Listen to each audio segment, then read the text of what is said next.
Craig McDonald is going to come back in. He should be back in shortly from MPCA. So let's do the usual. As we call roll, Ms. Ernst, let's also ask for approval of the agenda. And then we'll have that matter taken care of, and then we can deal with public forum. So calling the meeting of the Transportation Advisory Board of the Met Council to order at 12:32 p.m. on Wednesday, October 20th, 2021. Roll call, please, plus approval of the agenda, and Doug Anderson does a good job leading us out on that. So go ahead, Jenna Ernst. Anderson. Present and aye. Bailey. Barber. Present and aye. Barnes. Present and aye. Boyles. We heard you, Frank, but something was a little wonky with your audio, just FYI. Crimmins. Present and aye. Dugan. Foster. Present and aye. Fox. Present and aye. Geisler. Present and aye. Giuliani Stevens. Or Hemmingson Jaeger. Cattell. Here and aye. Hanson. Present aye. Holberg. Hollinshead. Jepson. Karwoski. Present and aye. Keeley. Present aye. Lindeke. Present aye. Look. Present aye. McDonald. Present You might not. aye. Oh yeah, there you are. Okay. Matas Castillo. Present aye. Narayanan. Present and aye. Petrick. Reich. Present aye. Sanger. Present aye. Schember. Present aye. Stephenson. Present and aye. Jalali. I'm just at the end. Yes, present aye. Thanks. Yeah, the alphabet needs to be redone on this. Sorry. Ulrich. Present aye. I saw John. Ulrich. Present and aye. Thanks.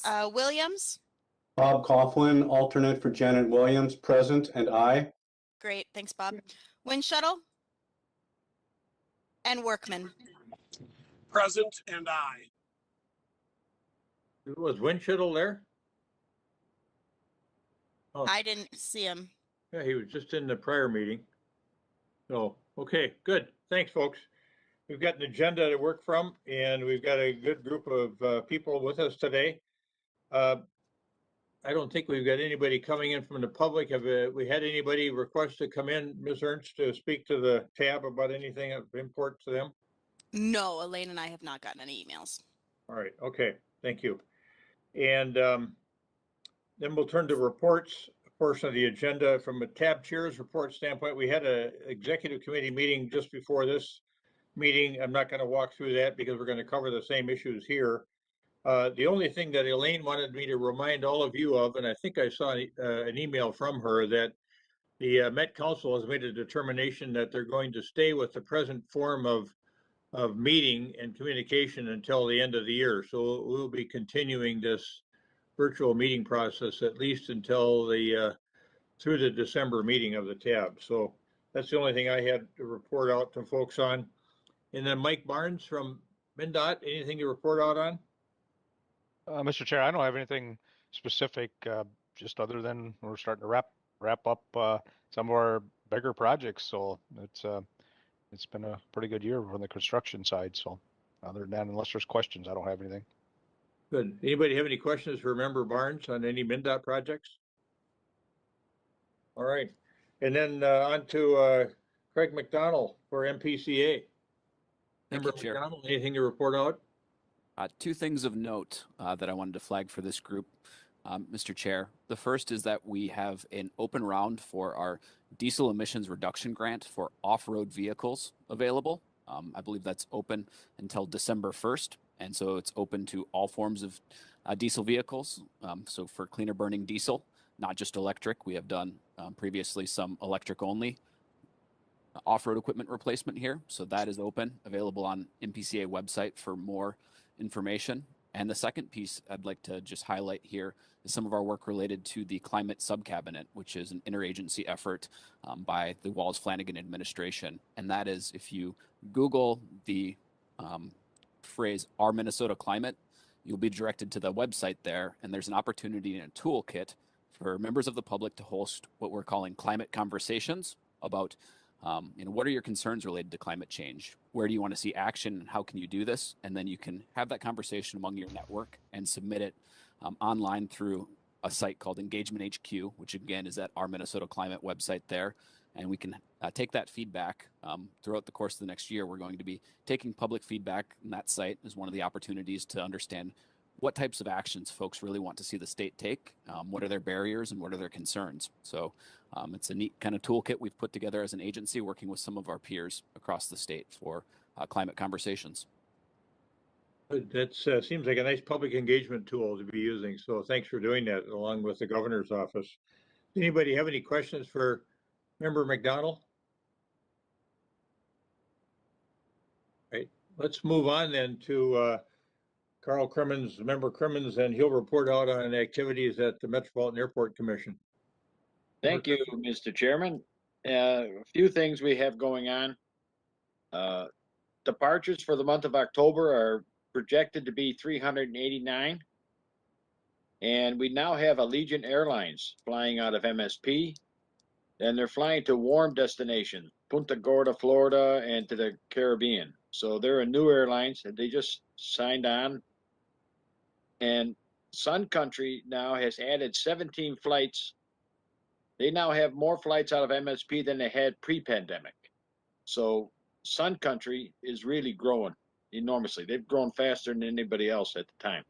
And they're also picking Florida. That Punta Gorda must be the in place to go because that's where everybody seems to be going. Even Delta added a flight to Punta Gorda.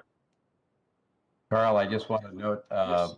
Allegiant and Sun Country also added a flight to Asheville, North Carolina, which may not mean anything to anybody, but to me, because we have a new grandson and they live there, and so my wife can jump on a Allegiant flight for under $100 round trip or under 200 round trip, or Sun Country, only on Sundays and Thursdays. But it was a huge benefit to us. Yeah, Asheville, North Carolina is another destination people are picking up on. But if it's warm weather, that's where everybody's starting to fly to. Yep. Tomorrow, MEA Thursday, TSA is expecting 32,000 people going through security tomorrow. And passenger traffic at the airport is up to 70% of pre-pandemic levels. So it's picking up. It slowed down a little bit in August. They think because of the Delta variant, but now that the shock of the Delta variant seems to be wearing out, traffic is picking up again. The COVID testing sites at the airport are going to stay in place until the end of November. And I believe the governor and the airport will decide what to do when they see the levels of testing at that time. And the pop-up vaccination sites are going to be there through the end of the year in partnership with the state of Minnesota. Last thing was the concessions. Right now, concessions, 75% of concessions are open full-time or with limited hours. And by the end of the year, the airport's expecting all the concessions to be open. But they're tracking traffic. So they're going to be open. They're having trouble getting workers. So they're also tracking the traffic at the airport, and they'll be open at the busy hours and maybe close down in the slower hours. And then I don't know if I touched on this, vehicle parking. In the month of September, we had 8,700 vehicles parking at the airport. And to give that some reference, in June, we had 6,000. So it's 2,700 more vehicles in September than we had in June. So traffic is building back up. And that's all I have. I can stand for any questions. Thank you, Member Crimmins. Any questions for Member Crimmins? Mr. Chair? Yes, Member Sanger? Yep, thank you. Member Crimmins, can you comment about the TSA agents? I have started hearing rumors that they are losing agents and do not have enough staff to fully get passengers through TSA on a timely basis. Can you elaborate on that, please? Surely. As far as the TSA, they have a mandate, a vaccination mandate due November 8th. And they believe a large percentage of TSA agents are vaccinated. And the other ones will have to be vaccinated or they cannot work there anymore after November 8th. So we're trying to keep a handle on that. I know it's around 80% of the TSA agents are vaccinated. So we could lose 20% of the agents after November 8th. But until November 8th, nobody has a handle on what could happen between now and then. Thank you. Sure. Any other questions for Member Crimmins? All right, then let's move on to Deb Barber and get her Met Council report.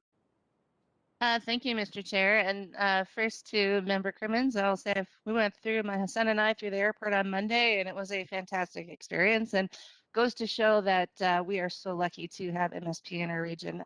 Definitely with getting back to travel, it's very much appreciated. So just a couple of reports. First of all, I wanted to let you know we did take council action on a couple of things that we've seen here.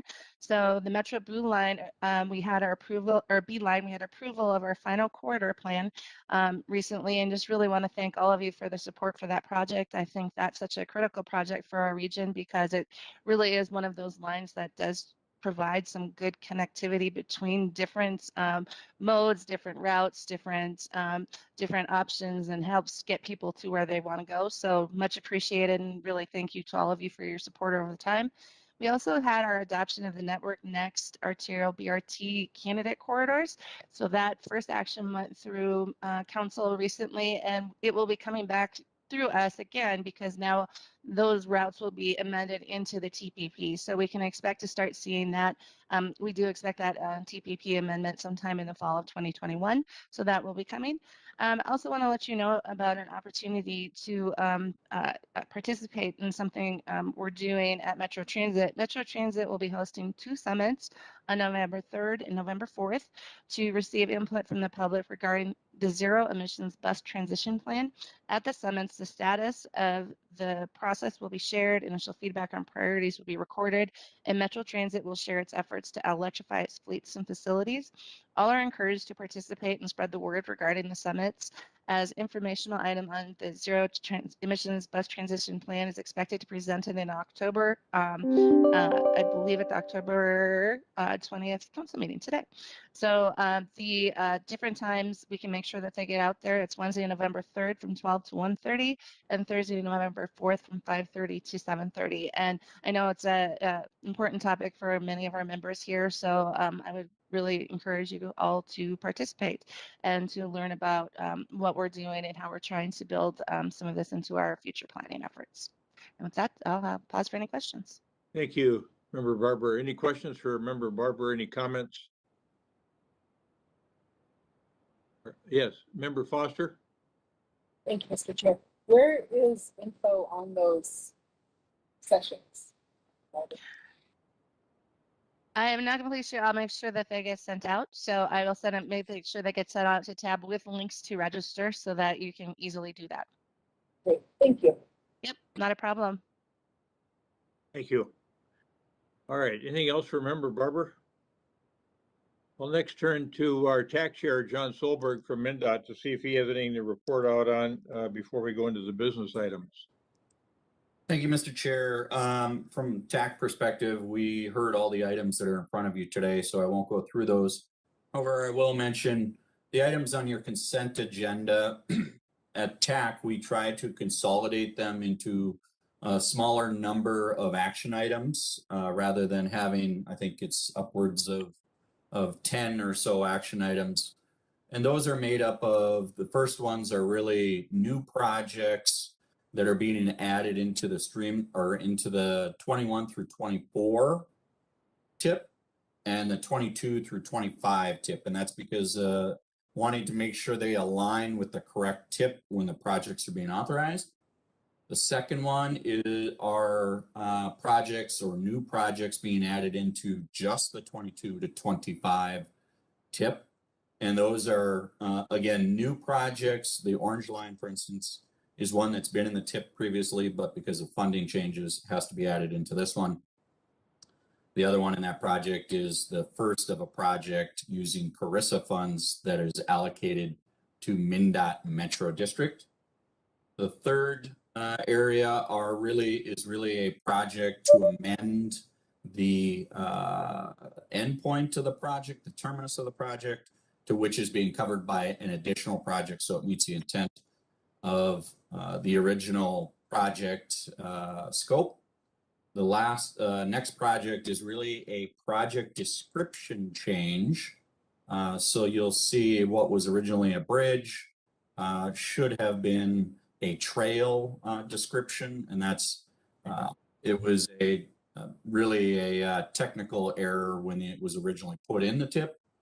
And then the last one are two project cost changes that are moving forward. One is again a reduction, and the second one is a project. Oops, I got to go to the right one here. The second one is a project that's being done in the city of Minneapolis to increase safety for pedestrians and users underneath the bridge. That's all I have, Mr. Chair. Yeah, thank you. That's good predicate information to the potential action that we'll be taking here in a moment. So anybody have any questions for Chair Stolberg? All right, then let's move on to the business portion of the agenda. And the first area there in the business portion of the agenda are consent agenda items, and there's 6 of them there. Chair Solberg just described 5 of them that have been streamlined so that we can just take action on a single motion basis. Does anyone on the tab wish to remove any of these items from the consent agenda? Move approval, Anderson. Second, Keeley. All right, we got a motion and a second. Member Anderson, Member Keeley, to approve the consent agenda as shown, as published. Any further discussion? Roll call, please. Ms. Ernst, with respect to approval of the items on the consent agenda. Anderson, Aye. Bailey, Barber, Aye. Barnes, Aye. Boyles, Crimmins, Aye. Dugan, Foster, Aye. Fox, Aye. Geisler. Aye. Looks like Hemmingson Jaeger in for Mary. Aye. Gotel, Aye. Hanson, Aye. Holberg, Yes. Hollinshead, Jalali, Aye. Jepson. Aye. Karwoski, Aye. Keeley, Aye. Lindeke, Aye. Look, Aye. McDonald, Aye. Mattis Castillo, Aye. Narayanan, Aye. Petrick, Aye, and also present an aye from the first roll call. thank you. Thank you. Reich, Aye. Sanger, Aye. Schember, Aye. Stephenson, Aye. Ulrich, Aye. Coughlin, Aye. Windshuttle, Aye. and Workman. Aye. Thank you, everybody. The consent agenda items are adopted in that single motion. We only have one business item that involves action that we need to make a decision on, and that is 2021-07, which is the federal funds redistribution amount for the Met Transit's I-94 Manning Avenue Park and Ride lot. And John Solberg has this matter as well. So Chair Solberg.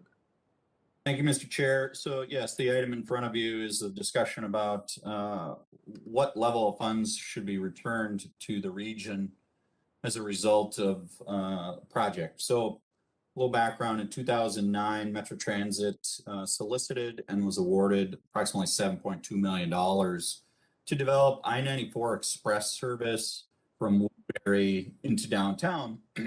Part of that included the purchase of buses, the development of a park and ride facility near Manning Avenue. Subsequently, in 2013, the project was broken out into several different phases in the TIP. So what they ended up doing was spending money for the development or for the purchase of 4 buses that provided service to the I-94 corridor, for express service, I should say.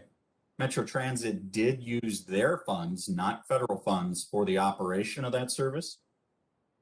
One of the other lines indicated in that tip was for the construction and development of, and they spent approximately $500,000 of those federal funds in the development to that park and ride, which ultimately resulted in no park and ride being developed. As this came through TAC, the comments that were discussed were really about, well, what was the project that was originally solicited, what was the intent, and where were funds spent. So while it's known that Metro Transit did spend that approximately $2.2 million on buses, they did also provide express service and continue to provide express service in the I-94 corridor. However, they did spend $540,000 on that project development, as I mentioned, but that did not result in any construction near Manning Avenue or other locations for a park and ride. To be consistent with other capital projects that are solicited through the region that don't end up being built, all those funds are typically returned. TAC recommended ultimately that the $540,000, along with the funds that were used that would have been the remaining funds for construction, for the express service itself, the operations, and the construction be returned for a total of about $5 million to be returned to the region. Again, TAC's recommendation was not only or to allow them to keep that $2.2 million and the remaining funds that were solicited in 2009 be returned to the region. With that, I'll conclude my comments, Mr. Chair. Chair Solberg, do you want to, I think there's several different potential options here that might be good to clarify. I think 3 specifically. And do you want to clarify those? And I think that'll put some parameters around the conversation that the tab will have here. Yeah, absolutely, Mr. Chair. So it is really the options that could be out there is 1, TAB could require Metro Transit return all the funds, the $7.2 million, because the park and ride was not developed. It was not the entire scope of the project. Maybe a second option were to require them to return the $5 million, such as TAC recommended, which would allow them to keep the money, the approximately $2.2 million that they spent on buses in, I believe it was 2014. Or yet another option is to allow them to keep the additional $540,000 that they spent on park and ride development, which would mean that they return approximately $4.5 million, which was Metro Transit's original request to the region. So those are kind of your 3 baseline options for TAB to consider. And again, Metro or TAC did recommend that they return that approximately $5 million to the region. And when you had your TAC meeting, did the Metro Transit representative get comfortable with the notion of returning 5 instead of 4.5? Yes, so at the conclusion of this item, we did take our vote, and the Metro Transit representative at TAC did also recommend that they return that $5 million back to the region. They were comfortable with that. Commissioner Karwoski, I think did you have your hand up? Yeah, thank you, Mr. Chair. Maybe, Washington County was awarded this money, the $7.28 million, and we do support the practicality of the Met Transit keeping the $2.24 that was spent on buses. We do support the recommended motion to return the rest of the money. And because there was a precedent set that if a project doesn't come to fruition, all the development money is returned. And Washington County would trust the process of the Funding and Programming Committee next month making recommendations.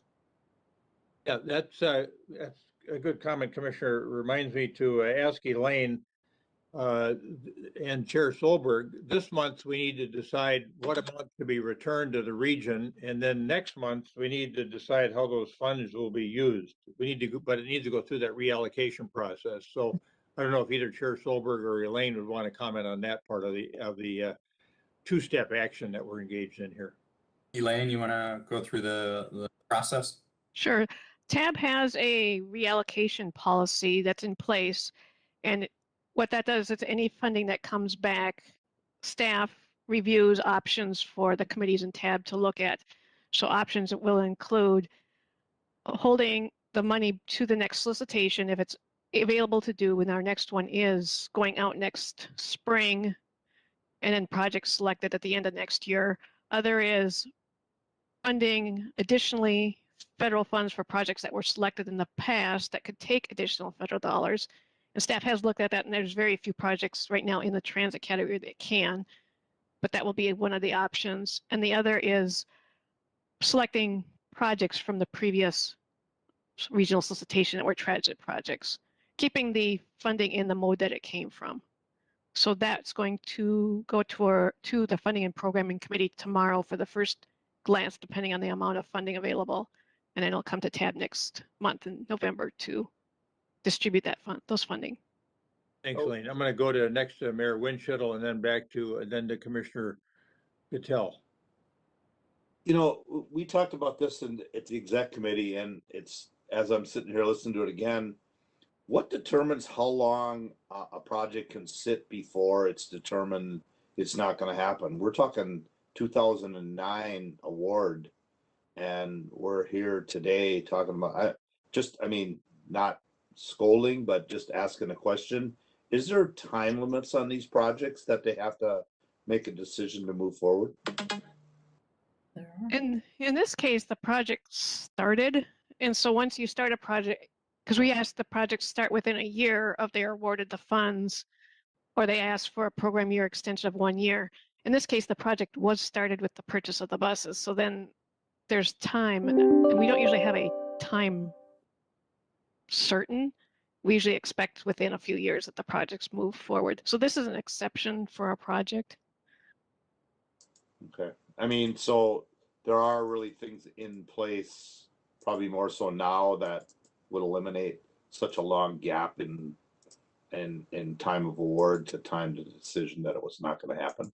And that's maybe something we need to put in that real or policy. Right now it's a program year when it starts, but we don't have anything to say how long it should take to build or complete. Okay. Yeah, well, that's a good thought. Why don't we put that on our to-do list? And I think Chair Solberg has a thought too on that. Yeah, and one of the things that's a little bit odd in this one is, again, it was in the 2013 TIP for various program years, and now part of the way we would look at that at the technical level is, again, program year extensions, which I don't know that we had that back in 2009 when this kind of started moving forward. So it's one of these, as Elaine mentioned, is a bit of a blip that I think the current protocols we have in place would not allow it to go almost 10 years from solicitation, or 12 years from solicitation to returning funds. Yeah. And we're also we're working with FTA to determine what the new program year would be, because it's already past the date it should have gone in 2014. Commissioner Gattell? Yeah, thank you. You know, and we had a really good discussion, I thought, earlier in the executive, but just to talk about this whole thing, with regards to the money, and I support what the TAC has brought forward. And the reason is that they did buy buses. And they bought a significant amount of buses, more than what they had slated to buy. And although they weren't able to get the original route that they had wanted or what they had planned, they were innovative and they did get a route and they are offering service. So I think including the buses and some of the money and not asking the Met Council to pay that back is appropriate, because it continues to stay to service folks. And so those are my thoughts, and that's why I support the tax recommendation today. I'm going to go back to Commissioner Karwoski because I don't know if you left your hand up or put it back up, and then I'm going to go to Commissioner Look, and then I'm going to go on to Member Keeley. Yeah. To continue discussion, I would, maybe I could wait to Commissioner Luck, but I would like, since the money is being turned back from Washington County, I would like to make the motion. I just wanted to mention, though, that this project, this was really a route change, that the money was going to spend in Lake Elmo, and now the route goes into Woodbury. It's a transit project, so the project never got delayed or stopped. Just takes a long time to do transit projects. So you almost have to accommodate along a 10, 11-year process of a transit project. You do not. But I'll wait for a few more comments, and then I know Commissioner Luck would like to speak. All right, Commissioner Luck, and then Member Keeley. Yeah, thank you, Mr. Chair. So just trying to visualize what's happened here. So essentially, we awarded a project. They purchased buses. They're returning $5 million of the $7-some million, but the $2 million in question as regards to the buses is what I'm trying to zero in on here. So essentially, these buses, I'm assuming, didn't sit and never get used. They were then appropriated somewhere else to a different line and have been probably somewhat used up in the last 10 years, I would assume. But that other line that it was appropriated to essentially necessarily didn't have authorization for the money to be spent on.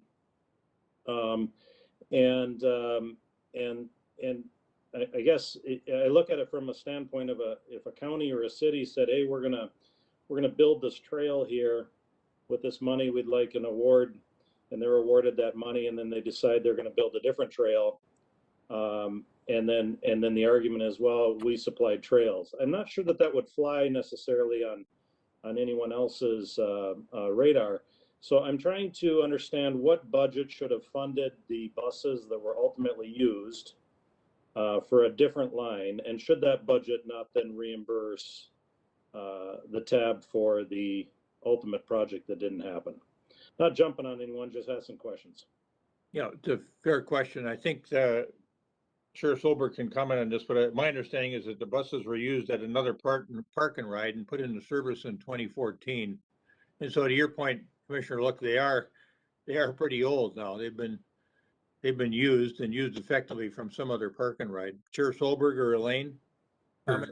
Chair Evelyn, so part of understanding, I guess maybe tax recommendation is, and Commissioner Karwoski can probably put the pin on the geographic location, but it went from Manning to Guardian Angels Park and Ride, which I believe is just a couple miles to the east.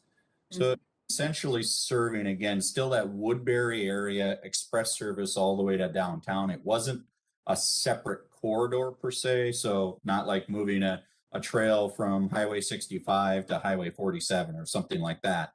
It stayed on the same corridor.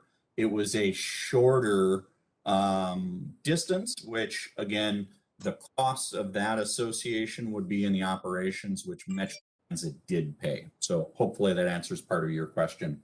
If you have anything more for me, Commissioner Look, I'd be glad to answer it. Yeah, I think Member Barber may have some assistance here too as a Met Council rep. Member Barber? Yeah, Member Keeley.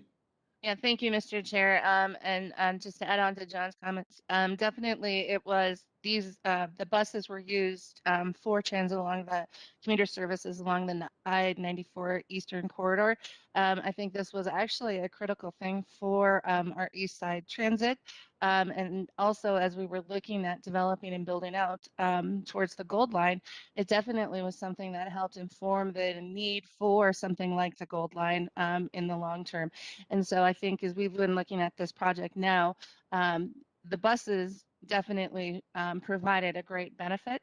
But when we look at the parking ride and that side of it, it made more sense to move to turning the money back, because as the Gold Line starts coming on board, we really expect that to be kind of the core for our post-pandemic commuter service riders on the east side. So, so I really want to, I am thankful for the support for this. I do think that it definitely, the buses in that corridor were an asset to our region, and I think we're taking the right approach here. Commissioner Look, did you have any further questions on that same issue? Yeah, Mr. Chair, I just wanted to, I'm not here to argue or debate whether or not the buses were necessary. It sounds like they were, and sounds like they were used, and perhaps we made some lemonade out of lemons here. But the reality is that, having been on this board for the last 10 years, oftentimes we see if your project changes, from 1,000 feet less than you were planning to, you have to come back before this committee and you have to essentially downgrade the project, and then it gets rescored as to whether you would have necessarily beat out the competition at that point. And it's taken quite seriously if the scope changes. And this seems like a serious scope change. And so what I'm just trying to get at, I suppose, is the fact that not that it was intentional, but certainly we don't want to encourage anyone to bait and switch on these projects and then all of a sudden forgive them for a certain portion of it and then have another bite at the apple sometime later. So it just kind of raises a question in my mind. I think you raised an interesting issue. We kind of know what requires a scope change when we're dealing with areas other than transit. But, maybe when they realized they weren't going to go forward way back when, that was a scope change we should have dealt with earlier in time. But anyway, that's something we could look at too and put on our to-do list of issues we might want to look at. Let's go to Member Keeley now. He has had his hand up for quite a while. Member Keeley? Thank you, Mr. Chair. Just had 2 points, and Commissioner Look hit on the first one, and that was just the process that we followed. Seemed like there was something missing. Don't have any issue with buses being purchased and forcing Met Council to pay that back because they were put into use in the same quarter. It seems to me the larger piece was just the station that didn't get done. But to Commissioner Look's point, I think we ought to take a look at that and make sure going forward that we vet everything the same. And then the second point is, it makes me wonder, and I'm new on the committee this year, but when we go through these types of things and we discover something that may have been handled in a way different than what we're used to handling, and it's typically something from a far past on city council, we instruct staff to do a full audit of all of the projects that are in the pipeline, regardless of when they started to get into the pipeline, to ensure there's no other circumstances like this that are out there. This one is a bit of a coming out of left field. It dates back a long time. And so my concern, being a sworn person of this particular commission, I'd like to know if there's anything else out there that has maybe not followed the process that we would all expect it to.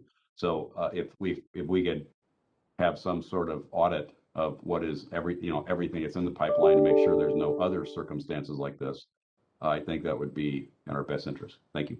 Right. Thank you. Thank you, Member Keeley. It's a good thought. Back to Commissioner Karwoski. You can, you want to adopt the recommended motion or make the recommended motion? Yes, Mr. Chair, the recommended motion, I'll read it. I make the motion that the Transportation Advisory Board allow Met Transit to retain the 2,235,600 in federal funds from a 2013 CMAQ award for the purchase of 4 buses used for the express service in the I-94 East and return the remaining $5,044,400 in federal funds for redistribution. All right, we have a motion. Do we have a second? Second, Gotel. Second, Madison. All right, second by Commissioner Gattel. Any further discussion, folks? That was a good discussion. Mayor Chair. Winchell, Yes. and then Madison Castillo too has her. Well, I'm just going to go back to the latter conversations here about how would something like this happen? Is it we didn't have the safeguards in place? Because the more I think about this, it's. I mean, I get it, but I'm not sure how they were able to take that money 5 years later and buy buses that weren't used for a line that wasn't going to happen, and that is really starting to confuse me now. And I'm getting some emails from our transit people saying about, are they going to reallocate funds that would have been used back in that time period of projects that were in place? So it's kind of confusing for me at this point to really understand how something like this happens. Elaine or Chair Solberg, Yeah. can you explain? We've got, I think we've got the mechanism in place now to keep that from happening again, but how it did happen, do you want to explain that under the rules that then existed? Yes, I can explain. For any project that changes, we do have a scope change policy. And this is always in place for a project to change before it starts. This is a project that changed after it had already been authorized and started, and their intention was to buy the buses, run the service, and build the park and ride. It was during the process of the development of the park and ride, they had some issues, and it kept moving future. And then last year, they decided it was not going to happen. And so that was when they contacted us to figure out how to send this back. And then I've been in contact with FTA, and the process, because this is different, is to come through TAB and have them approve the amount that gets turned back, whether it's the full amount or keeping the buses. So the process is for FTA was coming it back to TAB to make this decision because it was after the project started. And that makes it unusual because most of our projects or all the others have come in before they started for that scope change. This was not a planned scope change. It was something happened after they started. And what are the mechanisms in place now that would prevent this from happening again? I don't know if we could determine if a project starts, if it's going to fail. It would have to come through TAB to then decide what to do with that funding, whether all of it goes back or a part of it. Typically, what we've had is if projects can't do the project, they withdraw and return all the funding. That's what's happened with the roadways and trails projects. If they've done the engineering design and it doesn't go through, they reimburse the full project back to the federal government, either FHWA or FTA, if it's a park and ride. So this is a unique situation where they're requesting that they can keep the funds versus turning it all back. In the past, when we've had unique situations that have come up that we haven't dealt with before, we've then looked at that issue to make sure that we've got some policy or procedure in place that precludes it from happening again. Is that something we can talk about, add to a list of things that we may want to address from a policy standpoint? One thing I could do, after this project came up, we have met with Metro Transit with their grants management staff, and we'll try to meet with them quarterly so that we can keep up with the status of the projects that they have been awarded. So this shouldn't happen beyond immediately, not, if there's a change beforehand, we'd know before they started the project. And if not, if it started, that it could get withdrawn sooner. And that would be the same as other projects. If they can't complete their project, they withdraw and the full funding gets reallocated. Remember, Barbara, you wanted to comment on Elaine's comment? Yeah, just a very quick comment. I think that I just want to make it just really clear that the reason this is fostering so much discussion is because it's unique. We have This is not a situation we come across every day. I have no problems with looking at policies as how we frame these things. And this is a great discussion that we're having, but this is by no means something that we anticipated nor do anticipate seeing as a common occurrence. But that's why, we can definitely, I like that we're going to have the ongoing meetings with Metro Transit. There could be some potentials with the same things with some of our other transit providers that have projects. It might be the same sort of structure that we need to put in place with that. But just want to make sure that everyone recognizes this really is a unique situation. Mayor, did that cause any follow-on questions for you? Well, I don't know. This just doesn't. It's one of them that at first it sounds like it was perfectly normal, but it just doesn't seem right after more conversations. And I mean, me personally, now I think that Metro Transit should have to return it all. And if I know it's a lot of money and it's not there, then I think they should be somehow penalized in future projects. The cost of that, I'm just not feeling good about that. I can say this is the right thing to do because it just doesn't seem right. So I'll just leave it there. All right, Member Geisler. Thank you, Mr. Chair. I guess I want to take a little separate tack here in that part of the reason why we're having this discussion is that Metro Transit took the time to look at it after an environmental impact study, after some delays, and said, do we still need to do this project?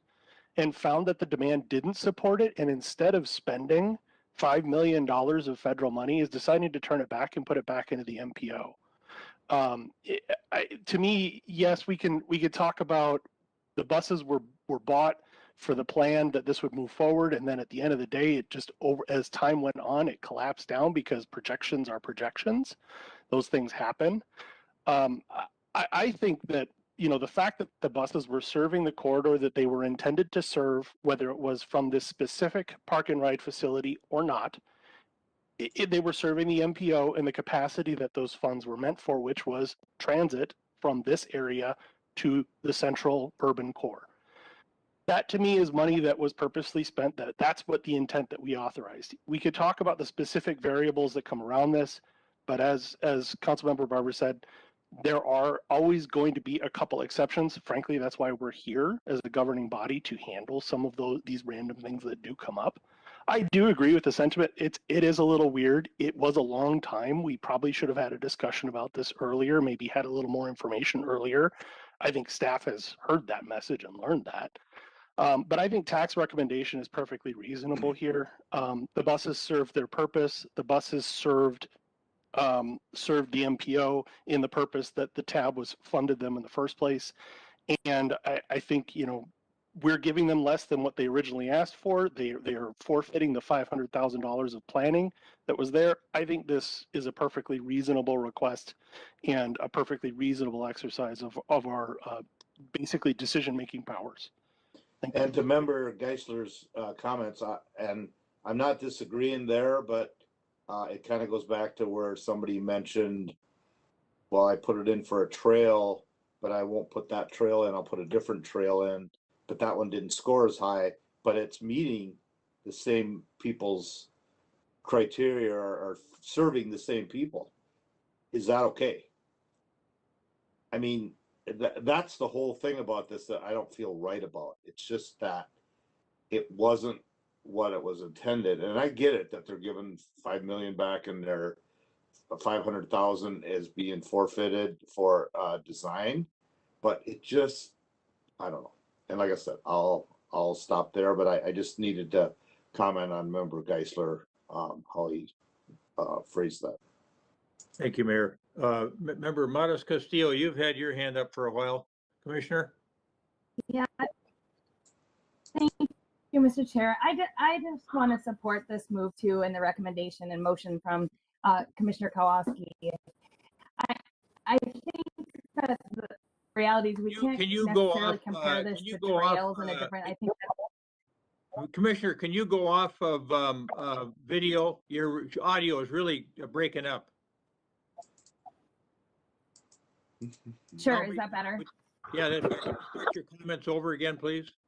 Sure, yes, thank you. I just want to share my support for Commissioner Karwowski's motion. I think comparing this to trails is kind of like apples to oranges. The difference is this is a transit line. It's the gold line. The buses were supporting the gold line.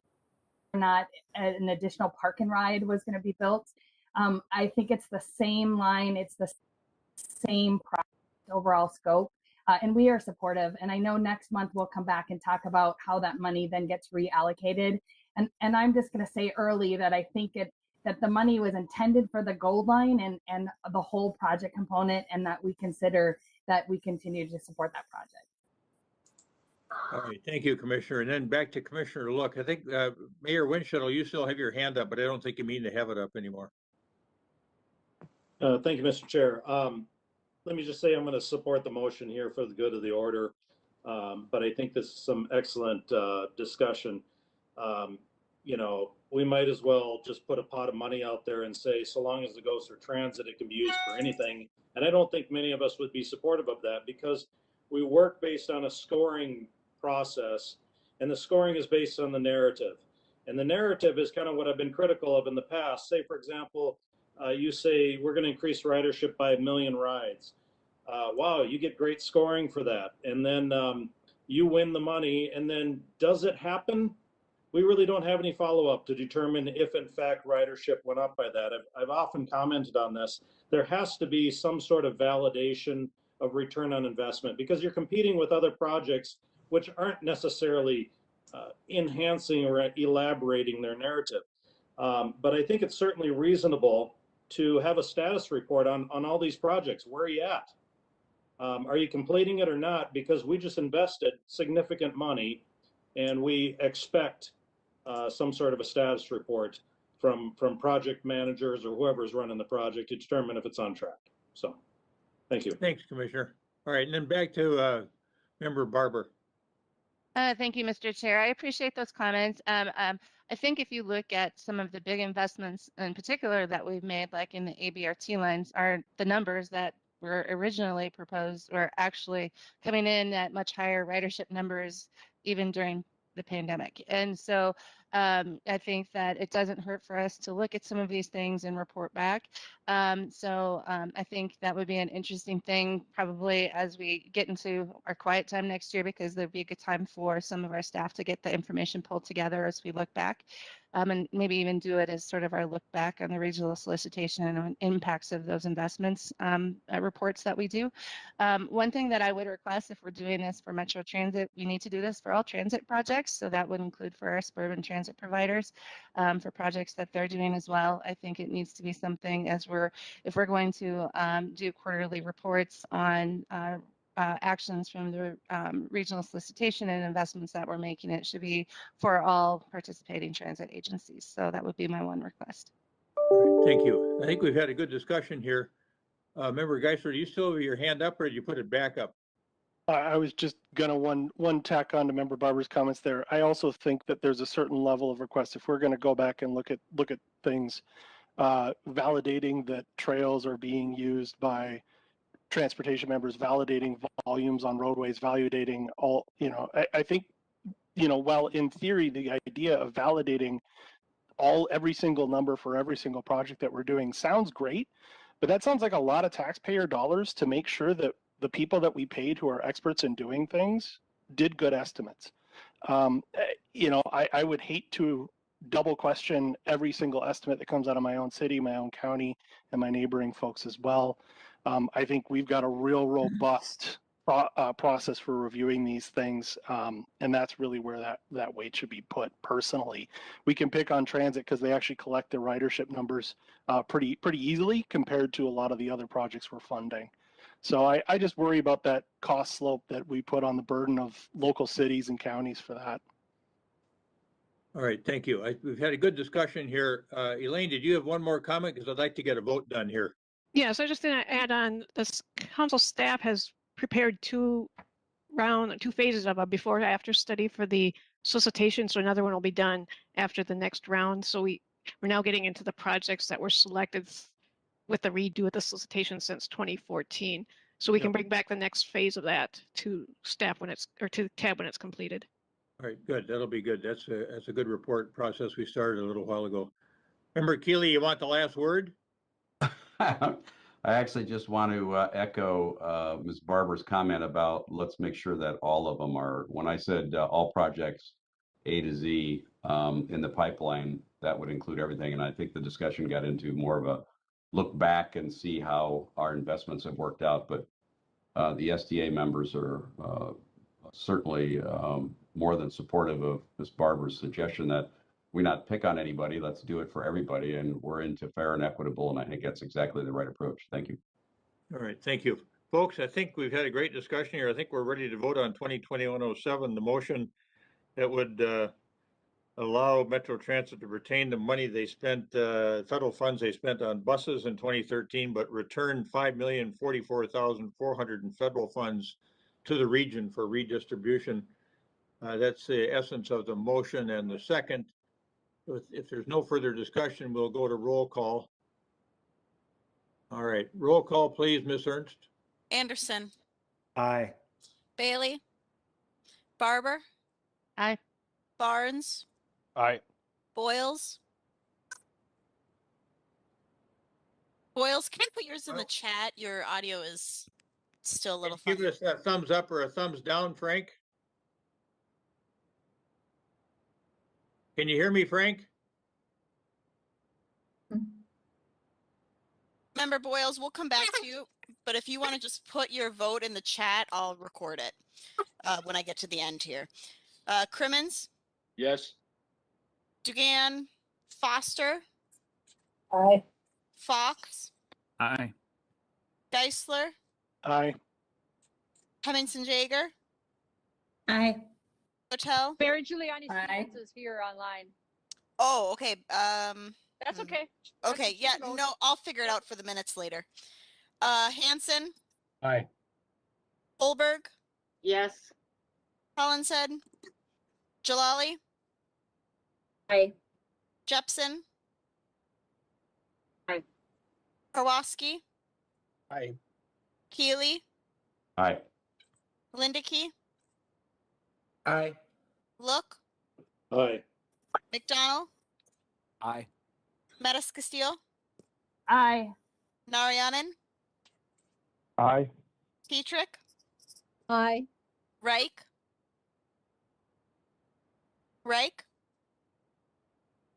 Sanger, Aye.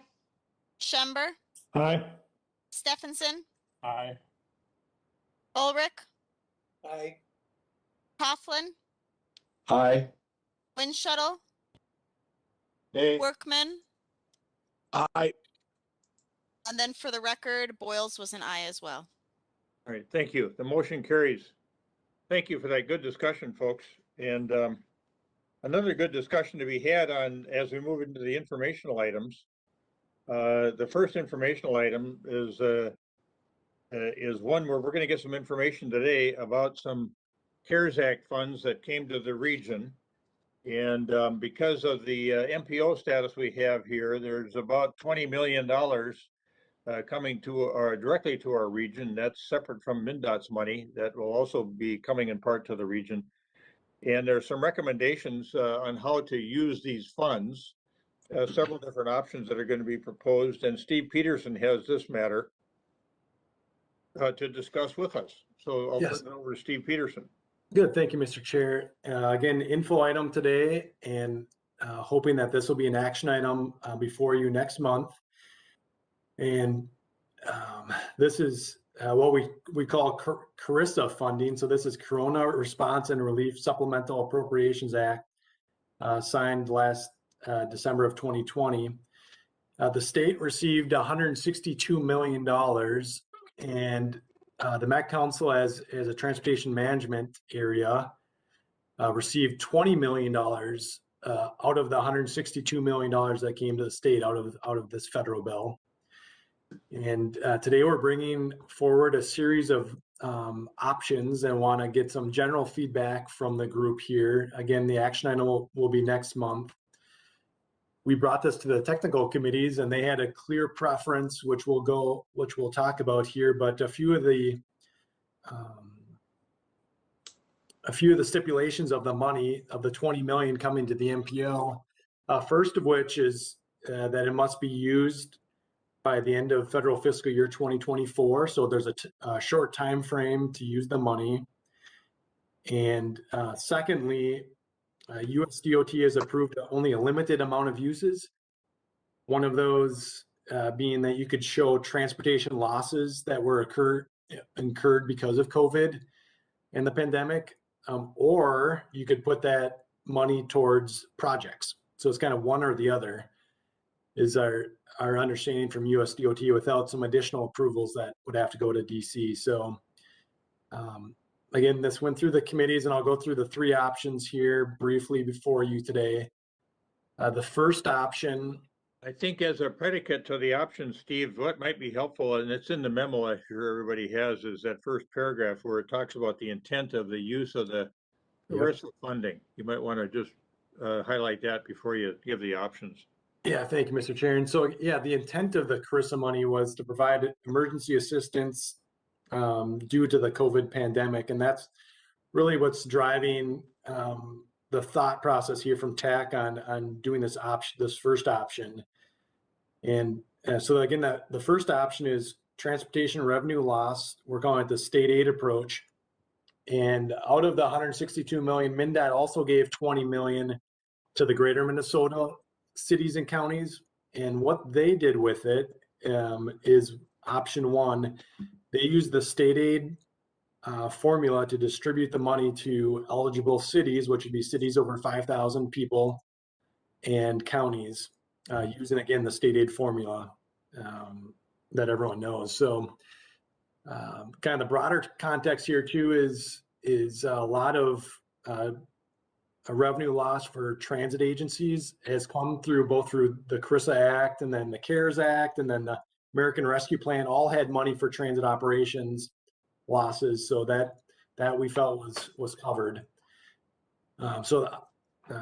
We've laid out with the help of MnDOT Metro State Aid what option one would look like. And Joe, if you could just scroll down and zoom in a little bit on option one. And so using that state aid formula, the $20 million and under option one would be split up as shown here. And so at the top left hand of your screen, you can see out of the 20 million, Anoka County would get 1.5 million, City of Andover 119,000, City of Anoka 63,000, and then we've summed those up by city and county below. So Anoka County and the cities within Anoka County would get around 14% of the total, or 2.7 million in total for that. And that could be used for any state aid eligible expense. It could be used for to build trails, trail maintenance, ADA improvements, projects that were pushed off that people thought were going to be funded in a certain year could be fully funded and built. And the 20 million would cover a little bit less than half of the losses that were documented going into the state aid account by cities and counties. So I think the metro area, and we checked on this since TAB executive, showed losses of about $46 million.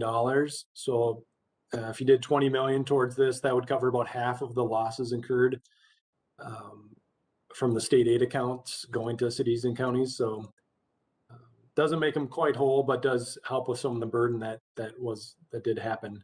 So that's option one. And we've got staff on the line too if people have questions on how this would be administered.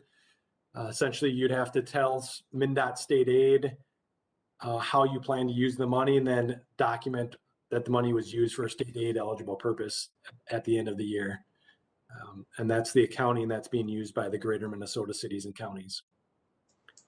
So option two we're showing is going back to the last regional solicitation list, and we funded only 40% of those project requests that came in the door. The funded projects are shown in orange here, and so we have a long list of well more than $20 million of projects that could be funded. What the technical committees did say to us is that given the time constraints of the money, that there has to be authorized by 2024, end of September 2024, this becomes difficult to deliver a federal project. Some project sponsors could do it, others may not. So their preference was not to go back to the old list. And so we put two options in there: go back to the list for the regional solicitation, or go back to the highway safety improvement or HSIP list. Both of them had well more than $20 million of unfunded projects. So that was option 2.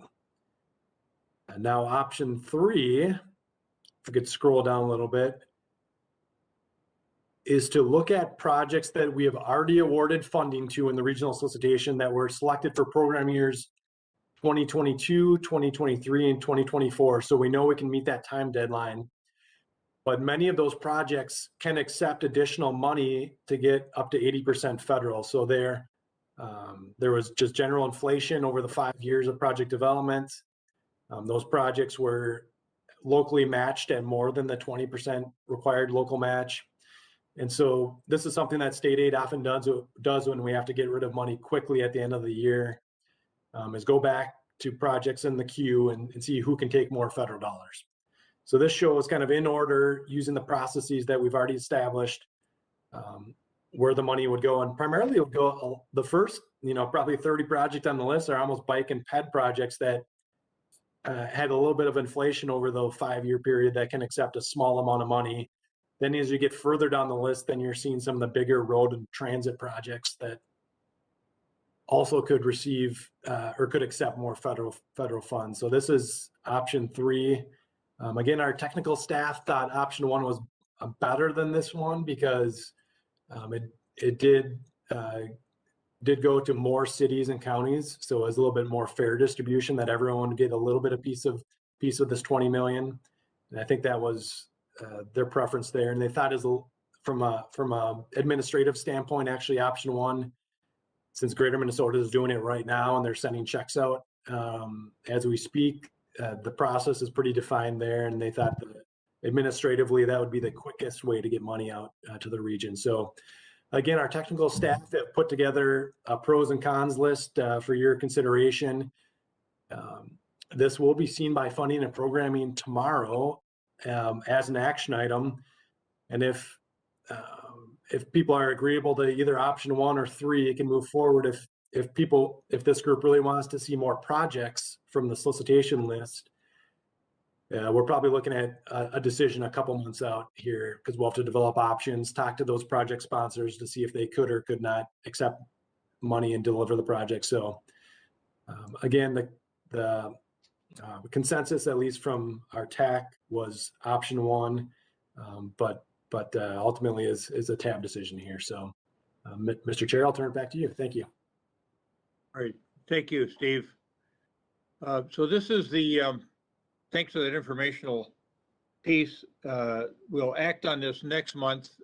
Does anyone on the tab have questions for Steve, or you want to ask questions generally, or have any comments you want to make? Steve, maybe pull that down now so we can see the full tab. It's hard for me to see who has a question.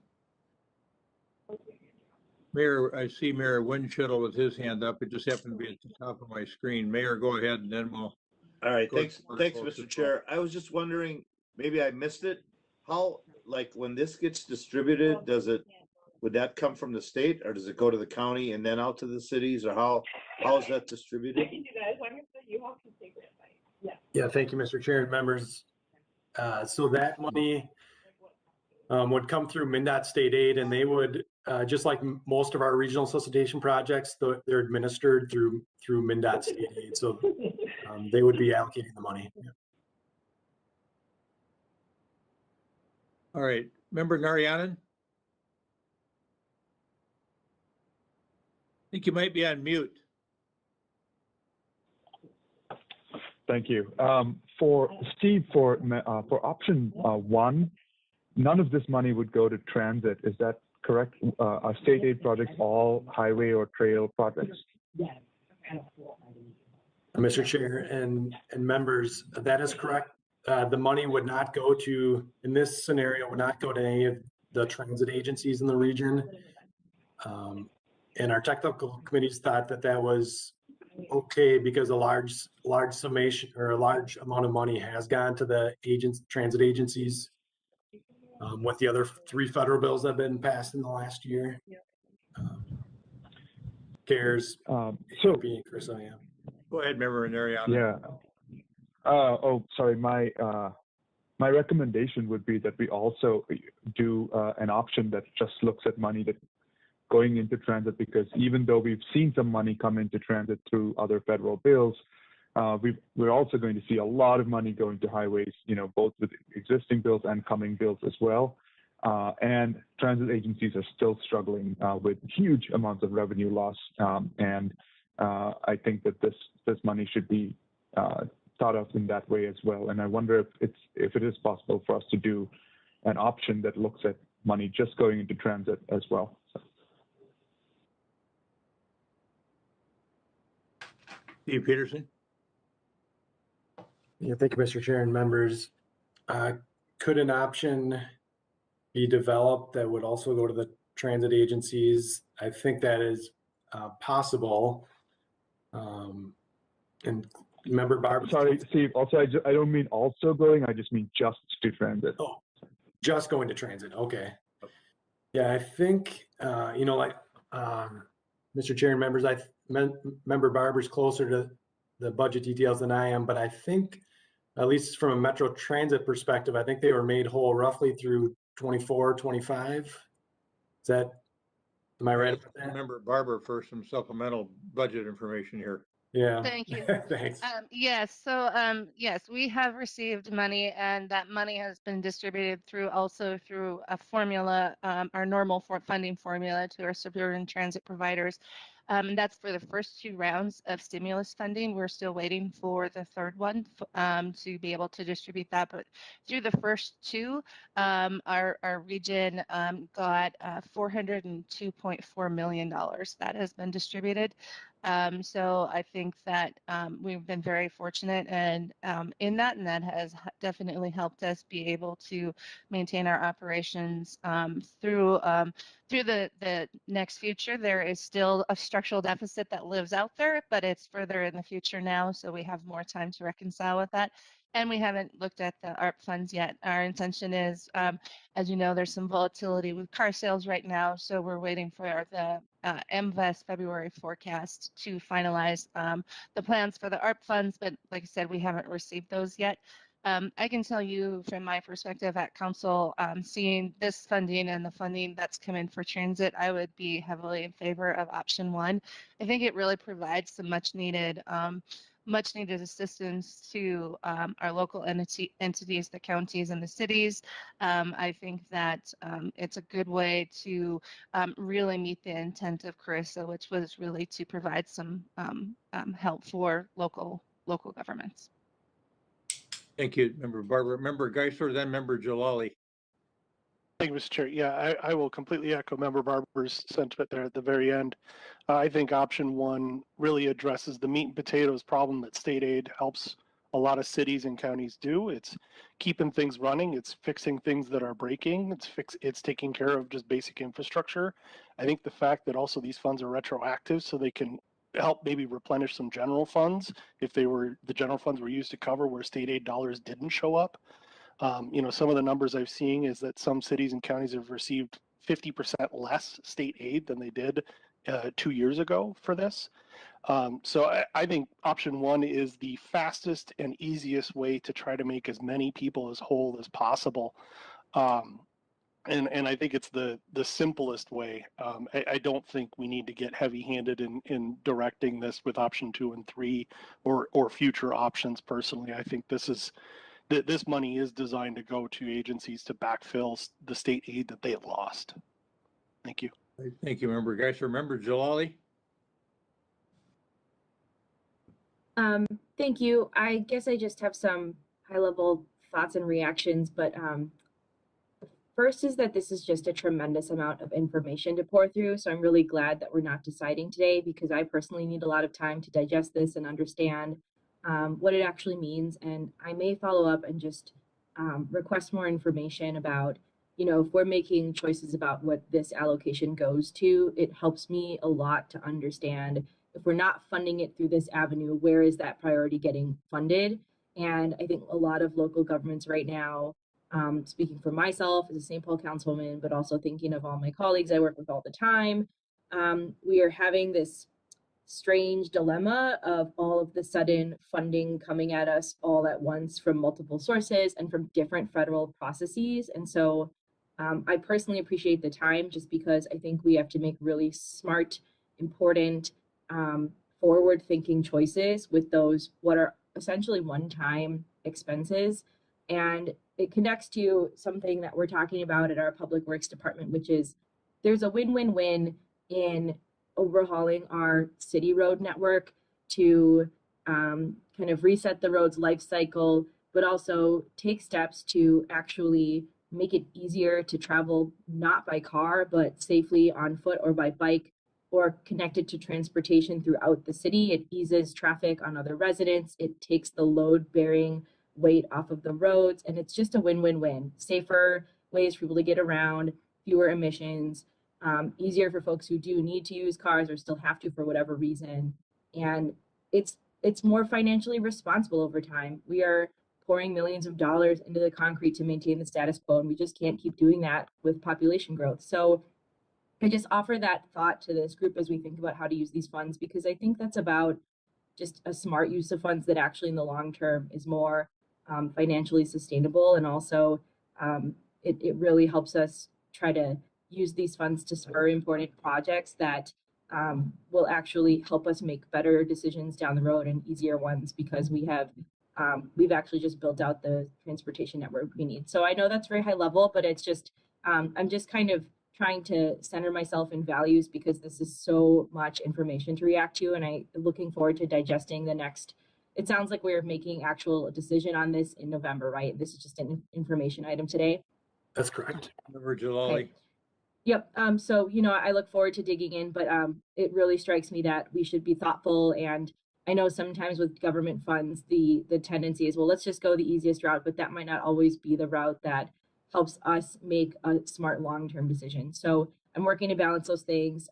Right now, I'm still absorbing more than I feel able to give comment on, but I wanted to share those guiding principles because I think that is just part of what I'll be bringing to this conversation, and I think we can do to help everyone get their needs met. Thanks. Thank you, Member Jalali. Commissioner Karwoski, and then Member Barber. Thank you, Mr. Chair. I think Member Geisler and Barber made some really good comments, and I noticed Commissioner Holberg has some good thoughts. And Washington County strongly supports option one. I think it meets the spirit of what these CRISA funds are about. They're intended to provide relief from COVID impacts by offsetting local losses, not to designate projects. I think, so we really want to give direction to staff rather than explore a lot of, if we can come to a consensus, I think staff can spend time on other things.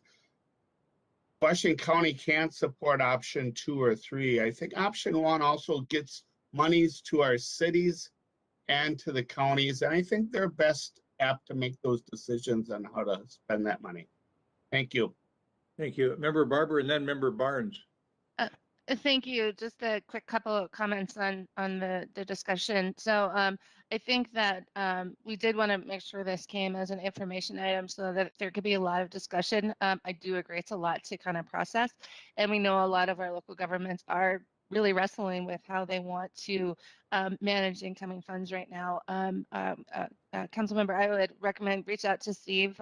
He'd be more than happy to connect with you and kind of discuss some of the implications, and he attends, all the other little sub meetings that we have here and can give you the feedback that we've been hearing. The one reason why I lean towards option 1 isn't because it's easy. I think it's because all of our counties and cities are looking at how they manage these funds coming from these different stimulus programs. One thing with this money is there's flexibility with it, so it doesn't mean it needs to go towards a road.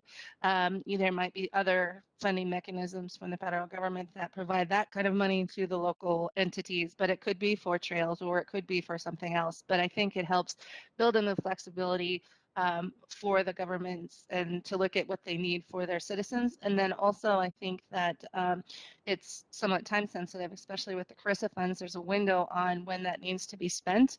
And I think that going through too long of a drawn out process could lead to troubles with the ability to the funding to actually get spent in the right ways for the local communities. Okay. Member Barber, another thing you could probably help us on is you mentioned that you've received through the first two tranches of federal payments, I think a little over 400 million. What you anticipate receiving as an agency, that might be helpful information to the tab as well. I hadn't heard that $400 million number. So that Sure. was I don't remember the numbers offhand for the third round, but those, like I said, those were for the first two, and the CRISA funds just went, the allocations just went out to our suburban providers over the last month and a half or so. We're still, I don't know what the timing is for the ARP funding to come in, but let me send a quick note and see if I can find out before we're done talking here. good. Thank you. Member Barnes? Yes, thank you, Mr. Chair. A couple items.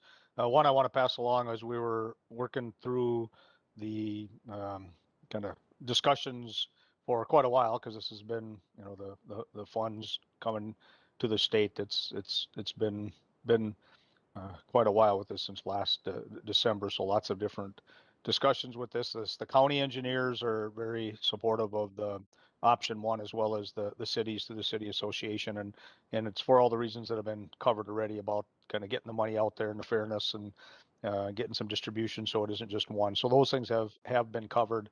The one item I did again want to just reinforce the fact is that this process that's here at either using the state aid distribution or going towards projects and not mixing the combination. When we look at the funding timeline of just a couple years to actually using the funds, or at least getting them allocated, and if we have a different option, so I know there's one that was about put it all towards the transit side of this, is if that becomes an option, I'm anticipating or would fully expect we'd have to go back and get the approval for that type of a distribution. And the last go around, that's why it's taken quite a while. So this wasn't us just sitting, we were waiting as a state. It took a long time, and they were anticipating it could take a year to get changes. So if we're going to do that, then it only leaves a very short amount of time. So again, out of these, if the distribution option one is the option chosen, then the locals, where that gap is, they have some flexibility on how and where to put that, and then they got to document it. And then just a comment that I'd have is, since, you know, again, there's different numbers. I know brought up 400 million. I've seen numbers of 750 million on the transit side. So there's a significant number. So part of it, we'd have to show what part is still a gap that hasn't been funded. So again, out of that may take quite a bit of time and justifying and stuff. So going back to where others have said, you know, not just taking an easy route. This wouldn't be just an easy route. This is where there's a lot of work, a lot of processes in doing distributions. There would be a lot more harder things for others at the local level to where they have to do the trade-offs of where those gaps are. So that's what I have to add, Mr. Chair. Thank you. Thank you, Member Barnes. Anybody else wish to comment here? Steve, I think you're getting some good information to go back to the funding and programming folks with. Mr. Chair? Yes, Member Sanger? I appreciate the simplicity of approach number one, and I don't disagree with it, but I do want to know whether there are any of the 2020 approved projects that could use additional money to get to the 80% level and still deliver by 2024. In other words, are there some projects we could supplement and then use the rest of the money for option one? Is that a possible thing to determine, Steve or Elaine? Yes, Mr. Chair and members, that's a possible thing to determine. We could go But again, as Member Barnes said, I think that would be kind of a mixing of the options, which would require us to go back to USDOT. Right. So it's a good thought, and actually we thought of that several times ourselves. But then this kind of the rules of the game right now are mixing this option 1 and 3 become problematic. Correct. Okay. Okay. Mr. Chair, I have a follow-up question to that. Yes, Member Narayanan, please go ahead. Yeah, I just wanted some more clarity, Steve, on what exactly the rules were based off of what Member Barnes was saying. Who do we have to go back to exactly to get more permission? Is it USDOT? And why is mixing some of these options problematic? And then it also seemed like there were wildly varying numbers talked about with regard to how much funding transit has gotten these bills in our region, from 400 million to 700 million. Is our staff able to give us an exact number of, what the revenue shortfall has been since COVID and how much has been backfilled and where we stand currently? Yes, thank you, Mr. Chair and members. You asked a good question. I think in the short term here, we will ask the Metro Transit staff about some of those budget details, because I think that's a key. I think you're asking a good question that we need to answer. Member Barber? Yeah, we do have that information, and you can compare it to the budget numbers we had going pre-pandemic to what we have now. So we have all the information because we just went through our budgeting cycle. So we can just bring it here. I don't know the numbers off the top of my head, but we do have all of that information, and we can show you sort of what we've been seeing and how like I said, even that's just been factoring in the first 2 rounds of stimulus so far, as we wait the information for the ARP funding. But yeah, we can definitely either send that out or bring it here. Like I said, we definitely follow it very, very closely, because we want to make sure the message is out there that the federal funding has helped us and given us a longer window, but we still do have a structural deficit in the future. That future date is just moved out. And so we want to be very clear about that we still do need long-term funding source for transit in the region. Thank you. And your other question, Member Narayanan, was about who needs to approve different uses. I think that was this first part of your question.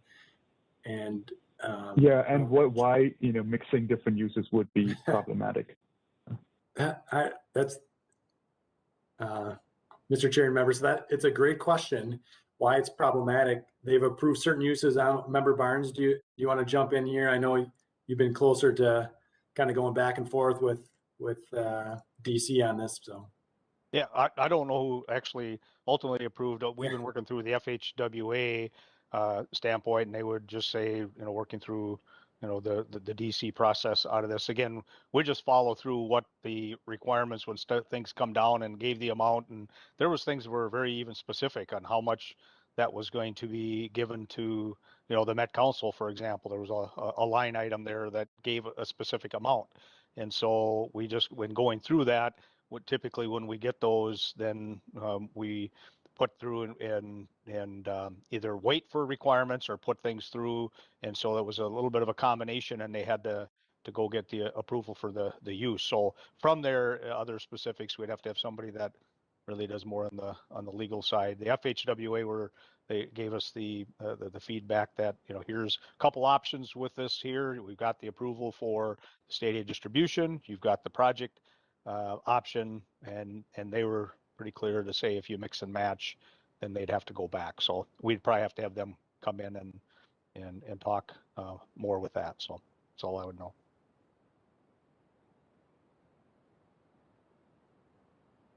Member Narayanan, did that help at all? It helped a little. I didn't fully understand to what level of detail they're giving us in a direction in that line item. As in, I think it makes it a little clearer, but not fully answered the question. Yeah. Why don't we have one of our staff folks go back to FHWA or MnDOT and ask that question about mix and match and see what kind of a initial response you get. And then you could circulate that information between now and the next meeting. Sure. We'll do. Yeah, I think there is a letter that helps with that too. I'd have to look. There was kind of like an outline of part of that issue, but we'll right. see if we have something beforehand. If not, get somebody to just be part of next month. All right, thanks. Member Geisler? No? Go ahead, continue. Wave me off. All right. Anybody else on this item? Member Peterson, you think you, all right. I have my hand raised.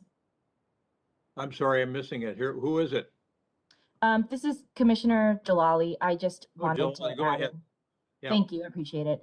I think to sort of clarify my actual comment earlier, the follow-up I think would be helpful to many people, especially folks on this commission who don't have staff and are in a volunteer capacity and just kind of resident representatives, that that we get all in one place a picture of the federal funds coming online for various transportation uses to our shared agencies, what can be used for what, and then make this choice in November with a very clear shared picture of that. I think that would just really help distill the conversation. So I will follow up for that, but wanted to clarify what that was about. Thanks. All right, good. And I see that Member Barber's just put in the chat that the total commitment from in the way of federal funding is about 725 million for transit. So, and then is Commissioner, let's see here.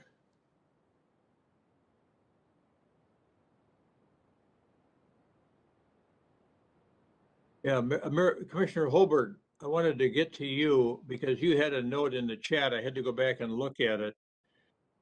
You had a comment there about this money was intended to be money that would fill that kind of gap we're talking about with the use of gas tax monies. Or well, I mean, when you read the report, this is MnDOT money.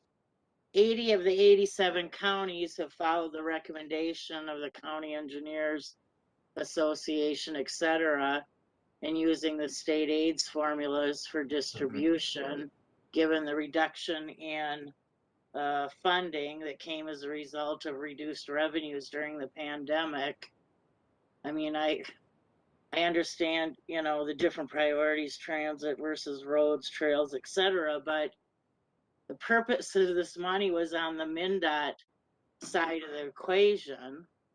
And we have cities that are hoping that they're going to be, helped to be made whole as a result of the reduced funding in CASA and state aid and the city funding formulas, et cetera.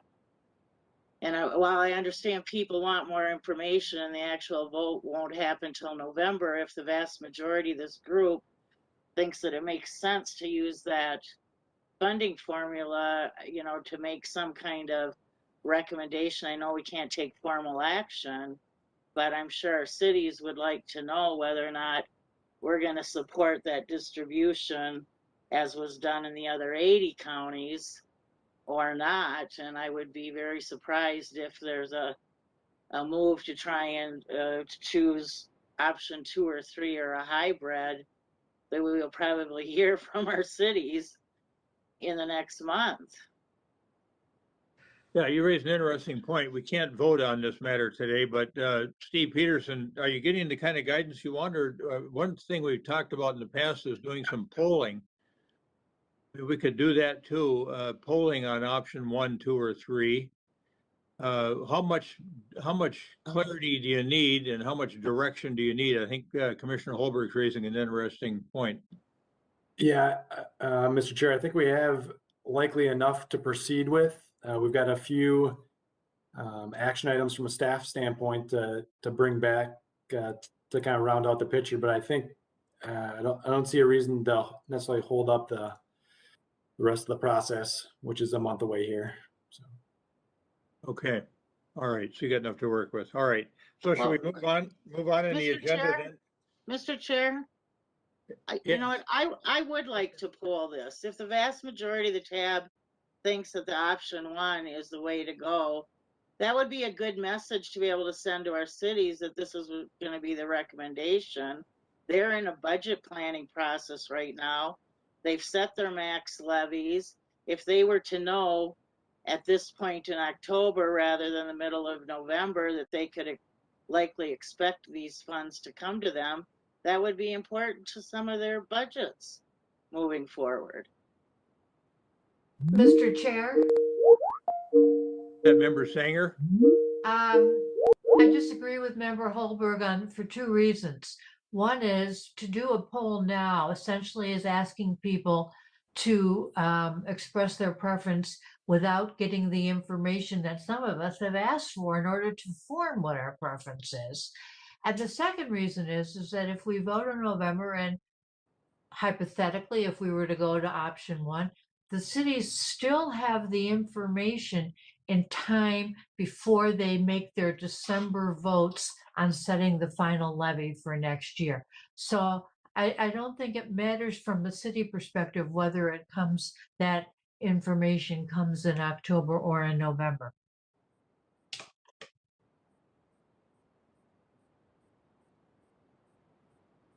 One of the things I'm sitting here thinking about is we talked about polling, but we'd almost have to have a motion to approve the polling and vote on that before we could actually do the polling.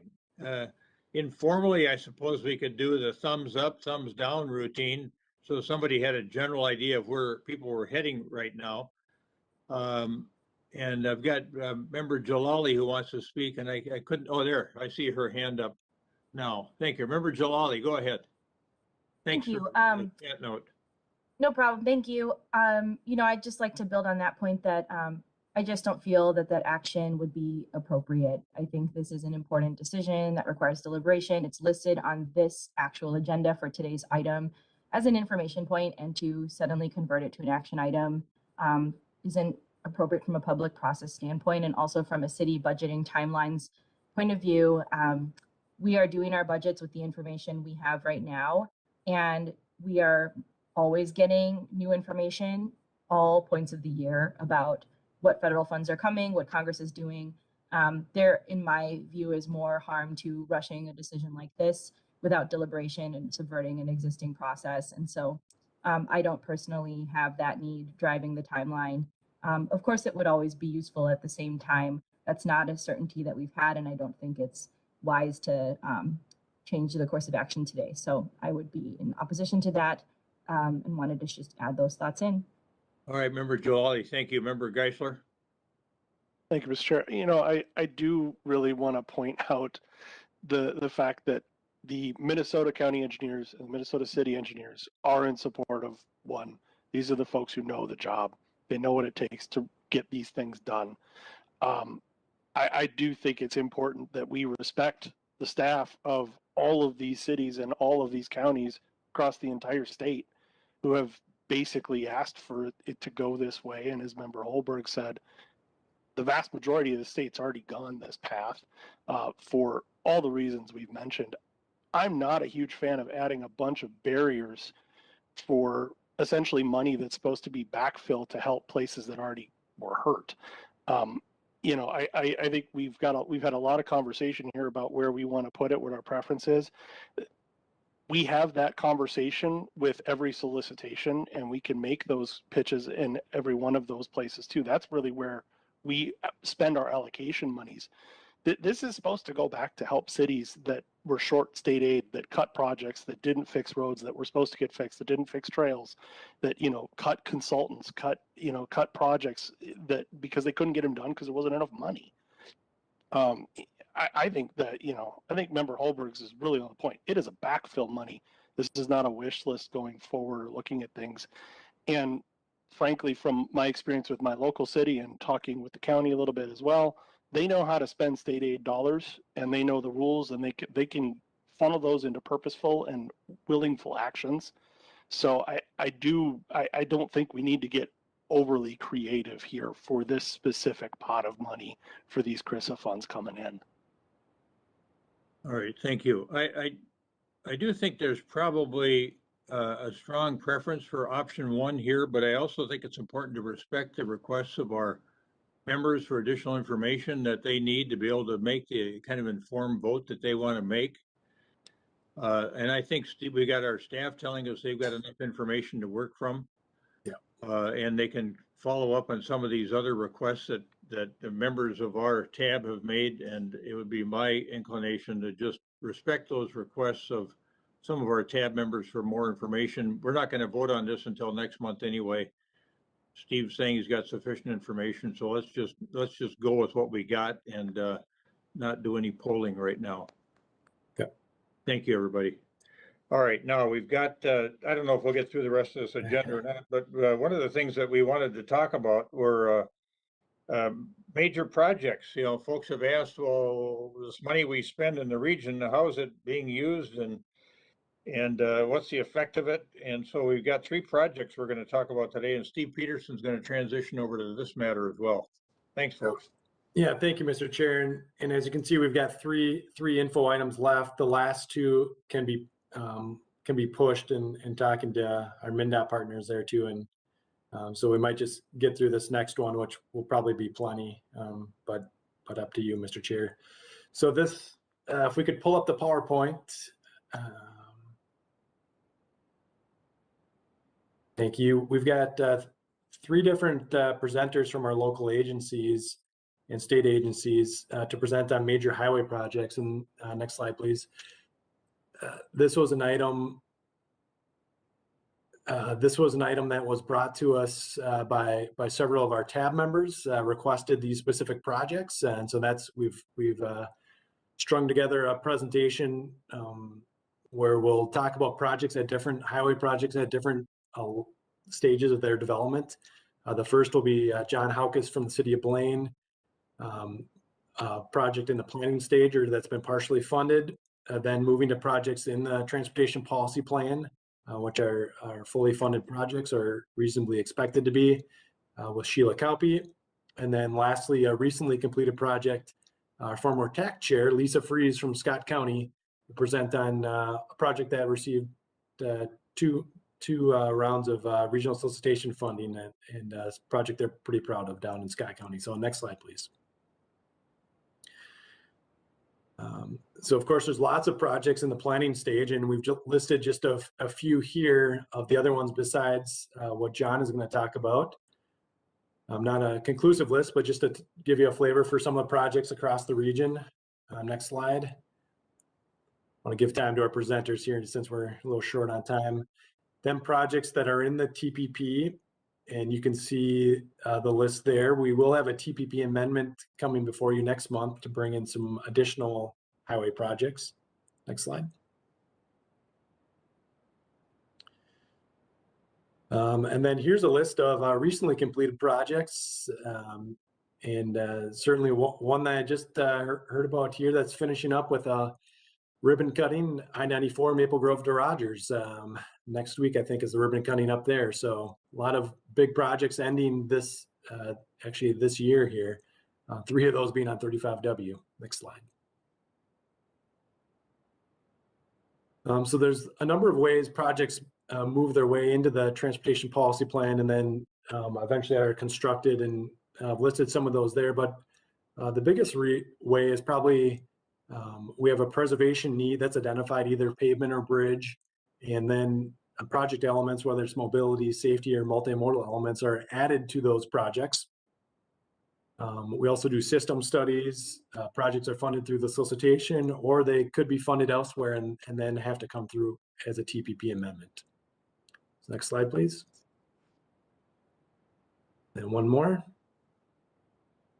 So let me turn over to John Haukus from Blaine here. I'm trying to cede some of my time to him and the others here to get through it here. They've got 3 really interesting presentations. We'll give them each about 10 minutes of time.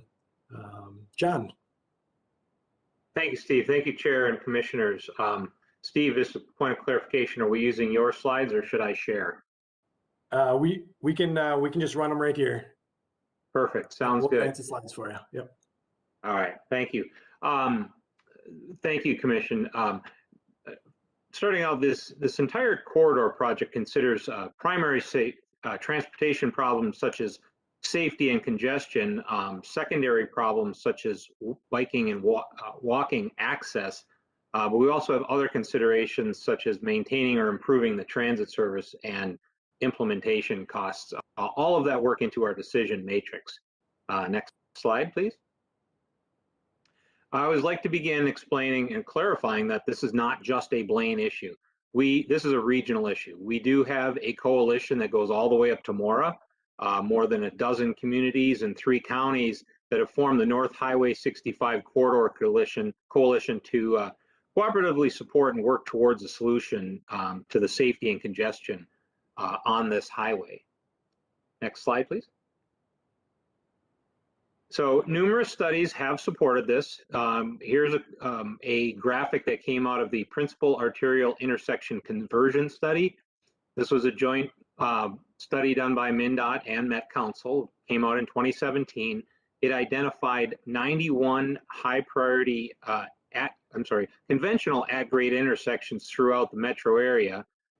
31 were identified as high priority, 10 were on Highway 65 alone. The project that we're working on is going to address 4 of those in one fell swoop. So next slide. A lot of us know all about the traffic congestion problems on here, the timing, and we're looking at current conditions and also future conditions, and it's only getting worse.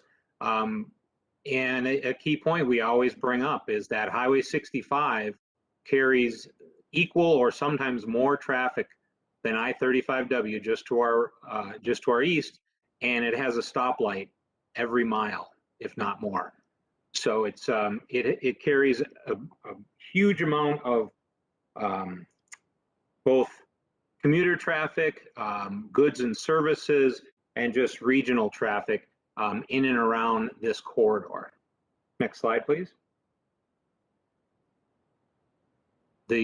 There's also significant crash and safety issues, and they're associated with congestion.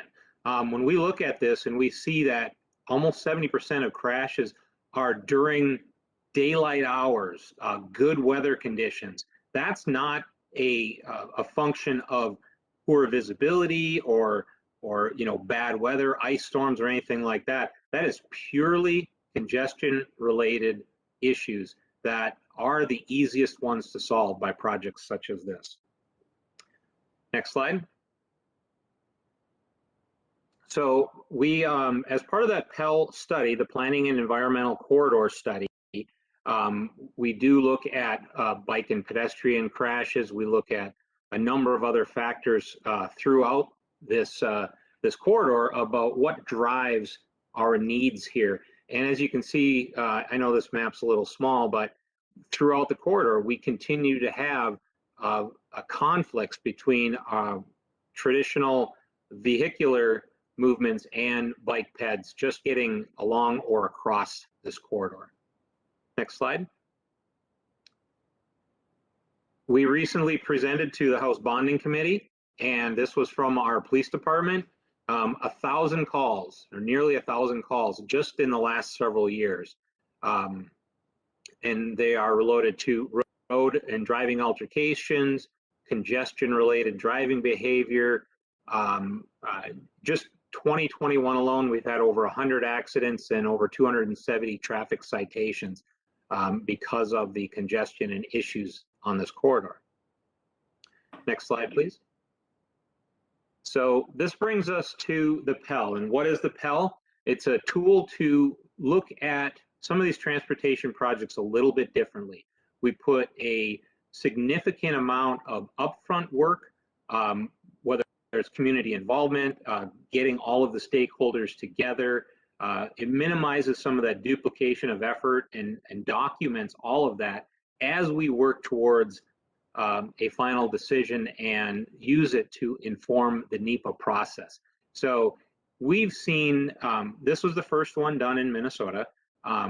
It was done with a little bit of trepidation, I'll be honest, but as we're seeing the results, everyone is really excited about how this went because we were able to do so much upfront work that We're thinking right now we'll have a what's called a categorical exception in the NEPA process so that we won't be doing a full EIS or even an EA worksheet because of the outreach, because of the analysis that was done, and it's been just a very, very good process throughout this.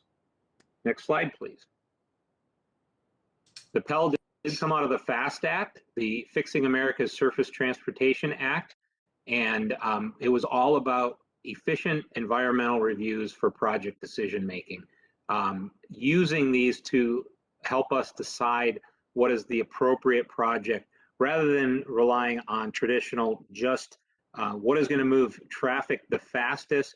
We are looking at how is this impacting whether it is bike and ped or environmental justice communities or transit or what is considered typical environmental review of wetland impacts or drainage and things like that. So we really dig into all of the things that a project like this can both impact and also help to solve. Next slide. I mentioned this, there's high concentrations of low income and minority populations along the corridor, publicly owned recreation areas, wetlands, floodplains, contaminated properties. How does it impact commercial and retail? All of these work into those decision matrices so that we make sure we're not just looking at cars. We're not just solving a problem for cars. We're solving a problem for everybody.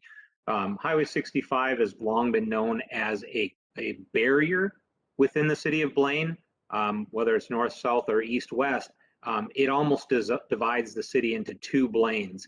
And this type of project can go a long way in addressing those issues. Next slide. When we began the Pell, we really looked at what is our problem statement.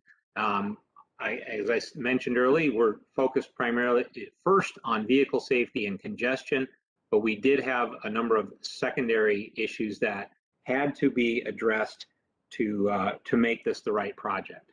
Next slide. The evaluation process went through 3 different levels, kind of a yes/no screening. Is this even going to address our problem statement?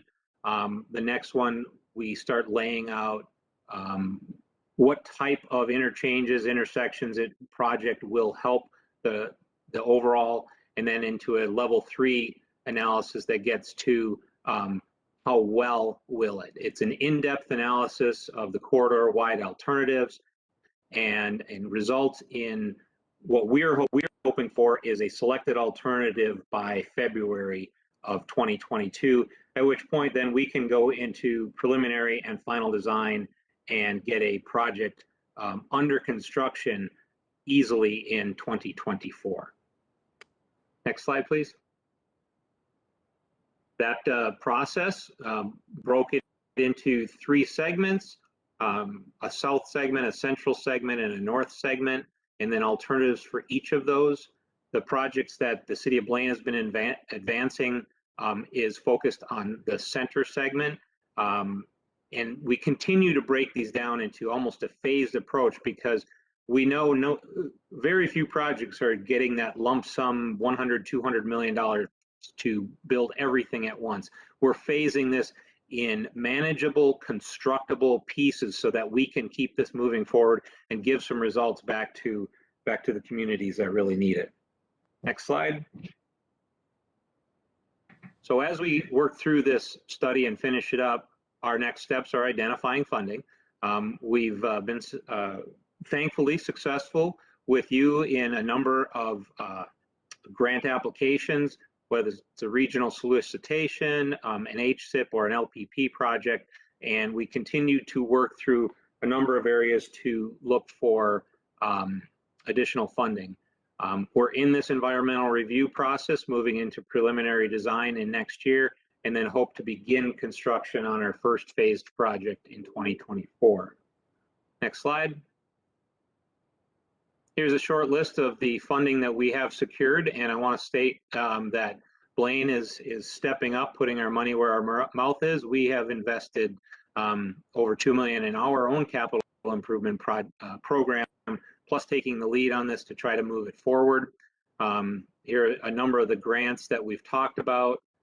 We have gotten state bonding help from through Anoka County and directly for this project that is going to help us get through that preliminary design and final design. And our next step is looking for final construction dollars. Next slide, please. Here's an example of some of our requests. We're still on the short list for the U.S. Senate Community Directed Projects for construction, and we are making requests for the Capital Investment Bonding Bill for 2022. And I think, so next slide. Finish this up. We're going to continue to look for project funding, construction funding. Obviously, there's a large number of them. And as they come out, we will continue to be asking and promoting our project because we think it is the best solution for the North Metro. And I'll finish up with the last slide here. And I just want to say that the Pell is successful. It is, I think, the future of transportation project development, and we want to make sure that this first one is successful. So thank you for your time. Thank you for your assistance so far, and I hope you can continue to support the North Metro and this very critical project for our region. Steve? Really interesting, John, hearing about the Pell process. Really, it's the first I've heard about it, so thank you. It was a nice presentation. Steve? Thank you, Chair. Yes, and I think we'll let John go. He went above and beyond on his vacation here, so we'll let him go. And if people do have questions, member Julie Jepson can maybe answer them at the end here. But we'll transition at this point to Sheila Kelpie to talk about rethinking I-94. And Mr. Chair, just a time check from you. Are people okay going a little over today, or how do you want to play this here? Just a little bit over, I think. If we could condense these down into about 5 to 7 minutes apiece, that would be great. Okay, good feedback. We can get this. They can get this item done. Hey, thank you, Chair. Thank you, Steve. Do you want me to go now? Yes, thanks, Sheila. All right. Do you have my presentation pulled up? Thank you very much. Well, I will give a 10-minute presentation in 5 minutes about this giant corridor that's been going on and having a conversation since 2015. A number of people are involved, so I thank you for listening to this. Some of it will be an update. So hopefully give an opportunity to share, and we are happy to come back. That's what I want to encourage. We're happy to come back and share more information because we're early. And as I call the Rethinking I-94, it's a marathon project. So we're going to be around for a while. Don't expect us going away anytime too soon. So today we give a highlight of I-94, talk about kind of where we're at in the schedule, and kind of give an update. Next slide, please. Right now we're in the environmental process. We're looking at both the Minnesota Environmental Protection Act and also the National Environmental Protection Act. So we're kind of now early stages, even though we've been talking about this since 2015. Those were early conversations about what communities want and what's important to them as they think about the I-94 area and region, shall I say. So right now we're in the scoping phase. Again, a combined MEPA and NEPA phase process, probably trying to most notably establish the purpose and need for the corridor, right? And looking at developing a vision, developing, draft evaluation criteria. There's conversation, if you're close enough to the project, the livability goals that we're including as part of the project as well, and also have these draft project limits. Again, this first phase is looking at a universe of alternatives, right? So that's like, I say it's the giant funnel, right? So a large number of things and sort of getting down to what we would call the tier 1 EIS, which again, we're transitioning to think about that. Again, COVID and the civil unrest that occurred kind of in the region here is pushing us to be thinking that we would be looking at a smaller set of alternatives next summer. I like to think of seasons, summer, spring, fall, winter. I would say next summer would be the earliest we're evaluating that smaller group of projects. Next slide, please. Activities to date. again, for those that are close to the project would recognize that we are looking at a draft logical termini that's between Highway 55 and Marion Street in St. Paul. Again, that's probably the highest infrastructure needs that we have on the corridor. Also recognizing we need to study more in the downtown areas. There's questions about connections. There's questions about easy pass lanes and what that looks like as you connect into the downtown areas. So we tried to make a clean cut of saying 55 to Marion, and those are drafts. So those can also change as we continue on this journey, as I call the marathon of the journey. Next slide, please. Activities to date, again, we've spent, as I spoke about the 2015 to 2018, we did a phase 1 evaluation of communities, and I'll touch a bit on that. And right now, since 2018 to currently where we're at, we've spent a lot of time kind of evaluating what that existing infrastructure to Mr. Look's comments earlier, make sure we're looking at what infrastructure exists on the system and making sure that we're also, being cognizant of if it needs to change, if it needs to stay, all of those things. So we spent a lot of time evaluating what that existing infrastructure that is MnDOT owned and county and city owned as well. And then looking at where we may have safety or drainage issues, where we have, missing connections for walkability and bikeability. From that, we've developed draft needs, we've developed draft purpose statements. And again, notably, we've heard a lot during both the phase 1 effort, during our livability framework development, and also even right now when we meet with our stakeholders, our county and city partners, our community leaders, we're hearing things that they want to make sure that we aren't forgetting about things such as beyond just transportation, bridge, pavement needs. And that's what the purpose statement is really kind of looking at, the program of projects within that draft logical termini. And the draft purpose statement is really about improving assets, which is probably not a surprise if you're a MnDOT agency, improving those bridges, pavement, and supporting infrastructure, as well as enhancing safety for people and goods on, along, and across I-94. We don't want to forget that it's not just about I-94, it's about the network as a whole. We're also draft purpose statement of improving mobility for people and goods on, along, and across I-94. Next slide, please. With that sort of parallel process that I spoke to, there's different lenses that we look at during the scoping and tier 1. We are, again, as we speak of in the phase of scoping, this slide, really small on the screen, does highlight the places that we don't want to do too much too early so that we have to redo it when there's actual money identified for a project to deliver. So we're trying to keep it high enough, but also important to what we're hearing about climate, VMT reduction, those sorts of things that we're also hearing as well as transit, and again, biking and walking, which is very important to the people that live along the corridor, as well as freight, right? We know that there's a freight component. We also know that there's a lot of motorists that drive right on I-94 itself. So we got to make sure that we're thinking about that. And it's a very balanced approach. So next slide, please. Again, this is the livability framework. We want to make sure that that's important. Again, the livability framework was those things that we recognize that MnDOT does play a role, but it's also maybe the region plays a role, Metro Transit, the city county that also play a role in kind of making that project a whole for community members that live along the corridor and use I-94. So the livability, draft livability goals were really about establishing framework around that and how we can all work together to accomplish what we heard from communities in that phase from 2016 to 2018. Next slide, please. We've, again, recognize I'm short on time, but we're generating, generating a multitude of ideas, and they're kind of pieces, as I think of pieces of puzzle to the greater vision. Right, and right now we're gathering pieces to help generate that vision, and so that's the stuff that we're working on right now. You get a little piece, you hear a little thing. We know that we have some infrastructure. We hear from community members. We are testing some of those ideas right now, trying to envision what that picture looks like as we move forward. Again, community and agency engagement is, and community engagement is expected throughout this whole corridor and continue to probably 2027, which is kind of goes back to that comment I had about the marathon of the project. Next slide, please. here, if you go to our website, we do have an online virtual open house right now providing comments. The draft documents are there as well.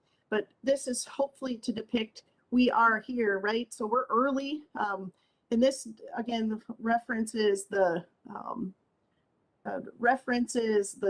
piece about, you know, a schedule that's subject to change. And also we want to be cognizant that communities, right, during the civil unrest and during COVID, their mindset might not have been to a place where we could, you know, ask them to talk about transportation on I-94 and what's important to them. So we actually, you know, during this phase of scoping decision document, we also want to be really cognizant of that too, to say that, you know, summer of 2022 is probably when we have that scoping decision document. Again, the Minnesota process of sort of evaluating the multitude of alternatives is when that would be out, and again, out on the public street for official comment. Right now, those documents are online at the virtual open house. People are interested in looking at them. We are taking comments. And again, when we think back to MnDOT doing work differently, it's just that, right? Years ago, we might have came up with draft documents, put them out there. People would have a number of days to comment on them, and then we would close it. So MnDOT was really trying to have these draft documents out there so people could review them. So maybe you get warmed up to them, you provide some comments. That doesn't mean that if you provide a comment, I change the document tomorrow, but it definitely is an opportunity to share, be transparent about where we're at. Again, this shows project construction in 2025. That might be quite ambitious, right? And I think of the project as a whole is probably books on a bookshelf. It's a program of projects. We're not anticipating, you know, $1 billion coming to us maybe tomorrow, but we might get small chunks, which again meets the, if we go back to the livability framework of saying, let's be cognizant of shaping projects small enough that we can get the workforce ready. We can get the project small enough that we can train people on the project so that they're ready for maybe a potential eventual big giant project that's coming to the region. Next slide, please. Next slide. Again, the livability framework, it's issues beyond the freeway. This could be a topic of 10 minutes just in itself. Amazing work that's being done, and there's the toolkit that's on there too. Again, listening to what we heard from communities. We did a whole bunch of scoping of communities as it relates to the corridor. We're using that public engagement toolkit to shape how we're reaching people. We recognize that if we hear from a subset of folks, we also know that in that community, the folks might look a lot different and their backgrounds are much different. So we want to make sure that we're being targeted to reach community members where they're at, and that takes time. Next slide. Again, as I spoke to, that MnDOT is a leader, MnDOT can be a partner, and sometimes MnDOT is a facilitator, and that's thinking about the roles that we play, and likely this group as well plays, or even Ash, for example, the role that he plays in the world that he is with his nonprofit work. So again, as we think about this, livability is a separate initiative from the NEPA process, but is helping inform. It is a part of the draft goals of how we will be developing projects. Next slide. Again, these are the pillars related to the livability framework. We do have our documents online of what we've heard from communities when we did the listening sessions. Very important if you're interested in that. Again, happy to come back and share that as well. That work is really different than we would have done in the past. Again, focused around engagement around those topics and how to shape this future project that is unfunded at this time. Next slide. Next slide. I'm cognizant of wanting to get through this quick, so I appreciate that. The Giveability Initiative goals really is to develop policy recommendations to guide the evaluation criteria. So when somebody says equity, we say, well, what does that mean, right? What does that mean as you think about that? Or someone says they want a job, what does that mean? What role do we play, and how can we shape future projects associated to that? And again, Livability Initiative is a pilot in on I-94, but it's really in the metro region as a whole. We're trying to do it at the district level. And again, establish a process to guide future MnDOT metro major projects in the future of that development, right? Again, that's that pilot on 94, and as we think about it in the metro. Next slide. Rondo Land Bridge, next slide. One of the things that I think is important to recognize and does get confusing, the Rondo Land Bridge proposal and the restorative movement associated to that is really led by, and definitely led by, Reconnect Rondo, right? That is their separate initiative. We recognize that we will connect at some point, but they're right now doing a lot of work, and they have money identified that they got from the last legislative session to do a lot of that framework early work. Again, we, MnDOT, are not precluding the land bridge from occurring, but we recognize there's a few strings associated to just having that work done. Important to recognize that work is not done by MnDOT. Next slide. Again, much this is in the paper. As you can see at the bottom, that land bridge concept is a big undertaking, right? And that's around $460 million identified in the lower portion of that slide. So much of that information is on the Reconnect Rondo website. I'd encourage you, if you have interest in that, to visit it. Next slide. And I got to the end. That's me. I appreciate, and sorry I went so fast, but it is a big project, passionate for me to make sure we're listening to people, make sure that we're doing things right, and we recognize there's a lot of positivity that can result from us coming together as partners to deliver something that meets the community's needs. That's how you get a hold of me. That's the website. Thanks. Thank you, Sheila. That was terrific. Even 10, 20, 30, 40 years ago, no one would recognize the kind of activities you're engaged in now. I think people always thought of you as the 500-pound gorilla that did whatever they wanted to do wherever they wanted to do it. Yeah. But now your level of inclusivity at the front end to try to get better projects and have people be able to live more effectively around these big projects is really commendable. So if you have questions for Sheila, put them in the chat or send them to Sheila at her email address, and we'll try to keep going here and get wrapped up. And Sheila, depending on the number of questions, we may ask you to come back another time as you suggest, and we'll have a few more questions for you about 94. It's some fantastic information there. Thank you. Yeah, thank you. Appreciate the time today. All right. Yeah, thank you. Thank you, Sheila. We're asking people to condense years of their work life into 5 minutes. It's impossible, but let's lastly go on to Lisa Fries from Scott County. And this is the end of the process. This is the fun part. The projects are constructed and open. And she's got a nice presentation to round us out here today. Thank you, Lisa. Very good. It'd be nice to see Lisa again, too. Yeah. Sorry about that. I got a phone call just as we started here. I apologize.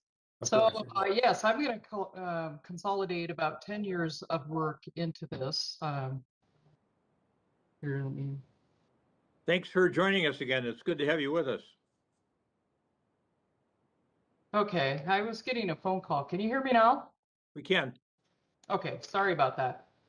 This is about 20 years of my life that I'm going to consolidate into 5 minutes or less here for you. But this is the 41 and 169 interchange project, and it's really a series of several projects consolidated into one, covering about a 3-mile area in Scott County. And the project itself, we call the 41 and 169 interchange project, but it consists of the diverging diamond interchange at the river crossing area, which is Trunk Highway 41 and also County Road 8. That included pedestrian trails, noise walls, a snowmobile trail, a regional park trail connection, 3 miles of frontage road, major stormwater and drainage improvements. In 2014, this roadway was actually flooded out by the flood conditions that we had on 169, so it addressed some of those issues as well. It dealt with the railroads, it dealt with some culvert replacements, and overall we closed 22 access closures, 2 public roads on 169, and then 20 private driveways. So there was a lot accomplished with this project. Next slide. It's an important regional project because 169 is that interregional corridor or corridors of commerce, which connects us to greater Minnesota and the Twin Cities. And there's a lot of commerce, particularly using the ports of Savage, that access 169 through this area. Trunk Highway 41 is one of several major river crossings on the Minnesota River in the metro area. It carries over 20,000 trips a day, and it's a very important juncture point for traffic traveling in the southwest metro area. 169 is clearly a freight corridor. In this particular location, there's over 20% truck traffic through this intersection, and it's the third busiest intersection in Scott County. And for many of you, you may know about the Renaissance Festival or Seaver's Corn Maze or some of the other attractions that we have in Scott County during the summer months that people come out to. So it's always busy, even on the weekends. Next slide. We too have a corridor coalition that's been behind this project, the 169 Corridor Coalition, and this is some of their materials. And I just want to point out that the corridor itself has 22% freight traffic. Some phenomenal things are going on the corridor with the growth in agribusiness, and a lot of that is destined to the ports of Savage. So very important for the state as well as the region. Next slide. For those of you who may not be familiar, this is the general project location. You can see Scott County on the map. It's in Jackson and Louisville Townships, just south of Shakopee and across the river from Chaska. Next slide.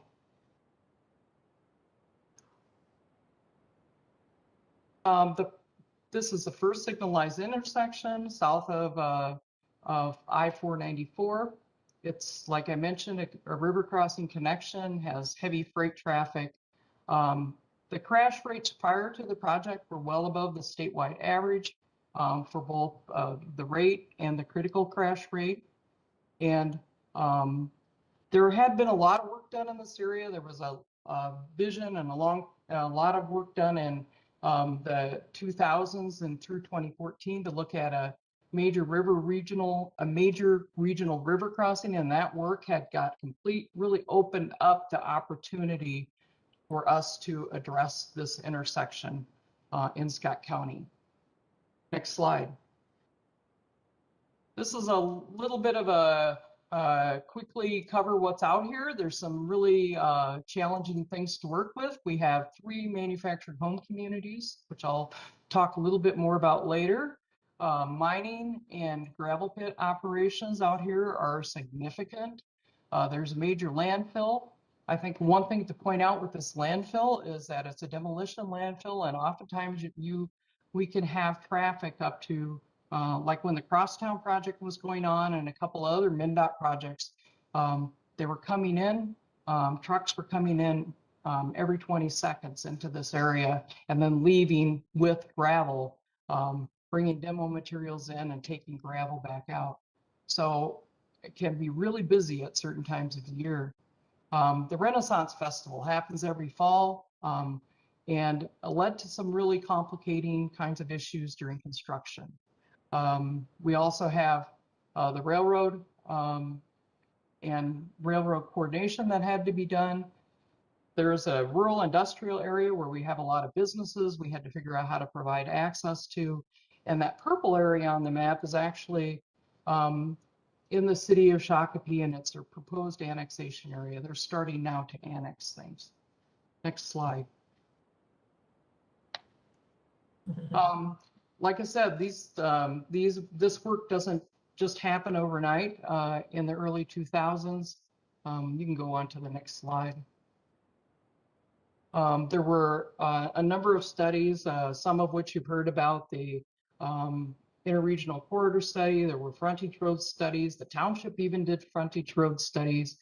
And I think what's really interesting about all of this is that one of the studies that was done, and the map is a little here, but is a study that was done by the business community. When MnDOT came in and they were planning to do a pavement project, the business community was very concerned about how to move truck traffic through these reduced conflict intersections. So they developed their own visions. So we had lots of people developing visions here.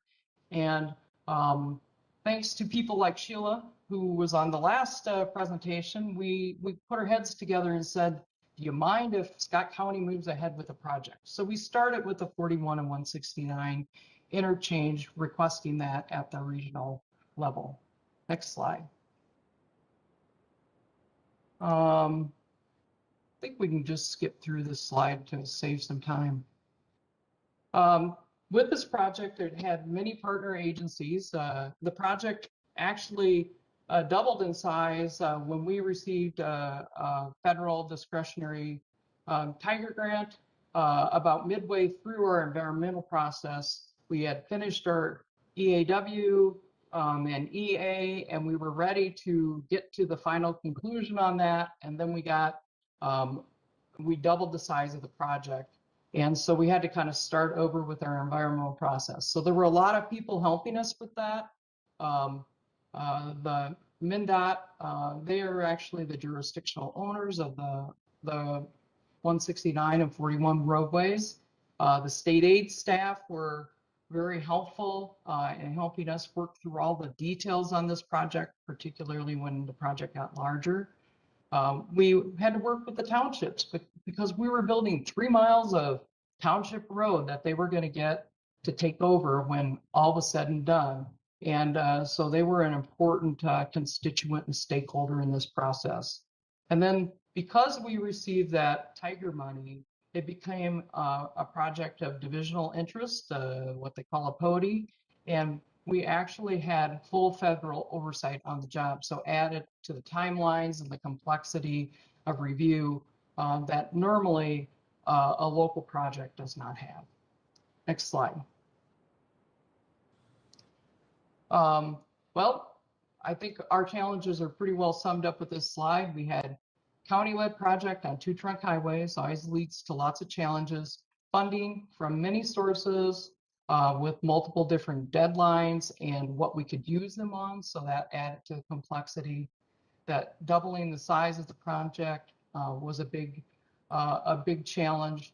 Another thing was the drainage area was huge, and so the stormwater issue became very challenging for this project. We had some public engagement that was very unique because of the manufactured home communities and the need to do different kinds of outreach for them. And then when we got into construction, it was very difficult because of all the truck traffic and the major events that we had to work around. Next slide. I just wanted to run through so you could see the layout. This starts at the north end of the project. This is the diverging diamond and some of the frontage road connections that were made as a part of the project. Just to kind of point out on the kind of northeast side there of that intersection, that's the Holiday gas station.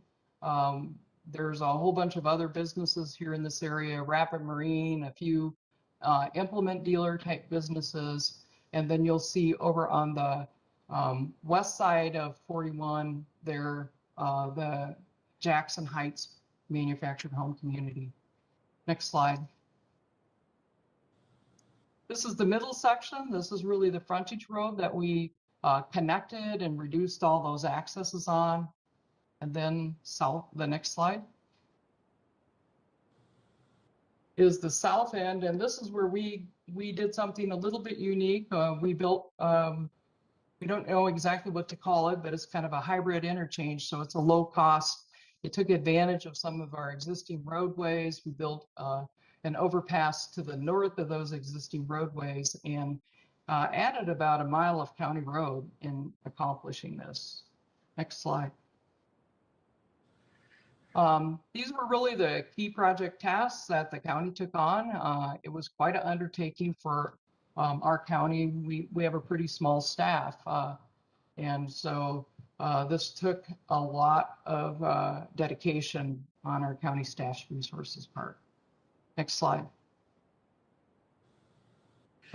We had a lot of different public outreach tactics with the projects. We had a lot of open houses. We had multiple open houses. We had targeted business only meetings. We had one-on-one business meetings. We had a lot of meetings with different elected officials, with the townships. We had to coordinate with the city of Shakopee. We had regular project newsletters. We had a project website. And because of the manufactured home communities in the area, we always translated all of our materials into multiple languages to accommodate the various languages in those communities. We did visualizations to help the businesses and the residents understand what was going on. And we were careful about where we had our meetings. You know, the business owner meetings we held out in the business community. And in the manufactured home, we actually set up and did the meeting on site. We got lucky with that. We had one of our first meetings when we were talking about noise walls with them. We were able to get the residents to come out because the kids got off the school bus and went and helped gather up the parents so we could chat with them. So sometimes you have to take advantage of those situations. And then we had over 80 properties that we acquired as a result of this project, either partial, mostly partial takings. I think we had 3 total takes. And so we had a lot of property owner acquisition. Next slide. As I mentioned, we really had a challenge with environmental justice in the area. We had 3 manufactured home communities, one which was directly in the project area. And there was a lot of mistrust going on with those communities. So we had to build trust with them. We worked really hard at that. There had been an incident with the river crossing study that had happened, a half dozen years prior to when we started this project, where shortly after a public meeting, there was a raid by the immigration service on that community, and it really scared them and made them not trust government. So that was something we had to work hard at. Next slide. MnDOT, I won't go through this list, but I will just say that without MnDOT, we would have probably not pulled this project off. They helped us some with funding. They provided the bridge designs for the 5 bridges on the project. They also did construction inspection. And one person that's also on the line, John Solberg, I need to personally thank because he helped us through the project delivery portion of it. And when we got stuck in roadblocks, he was really critical to helping move things through sometimes on this complicated project. Next slide. Other agencies that were involved, of course, were the Federal Highway Administration. They were at all of our PMT meetings and were very involved in the grant, particularly the Tiger Grant and the performance measures and the reporting that we had to do. The townships I've talked about, and we had a bunch of other agencies that were involved. Our Environmental Services Department actually did some of our environmental investigation for us. Our Parks Department was involved because of the regional trail. Our right-of-way staff, the watershed in the area because we're very close to the Minnesota River and it's impaired water. So we had a lot of different agencies involved. Since this is also in Shakopee's orderly annexation area, they were very involved in the project as well. Next slide. So I didn't put up the big funding sheet, but we did have a lot of efforts to try to bring in other money. We, like was mentioned by Steve, we had 2 regional solicitation grants, one for the 41 project, one for the South End project at 14. We received transportation and economic development money from MnDOT, the federal Tiger money, which is now, I think, the build program. Or maybe it's raised, they keep changing the names. And then we also did the reallocation from one of our other federally funded projects to this project. So it was using more of that federal money. As I mentioned, MnDOT's direct contributions to the project were the direct money bridge design, construction inspection, and grant support. Next slide.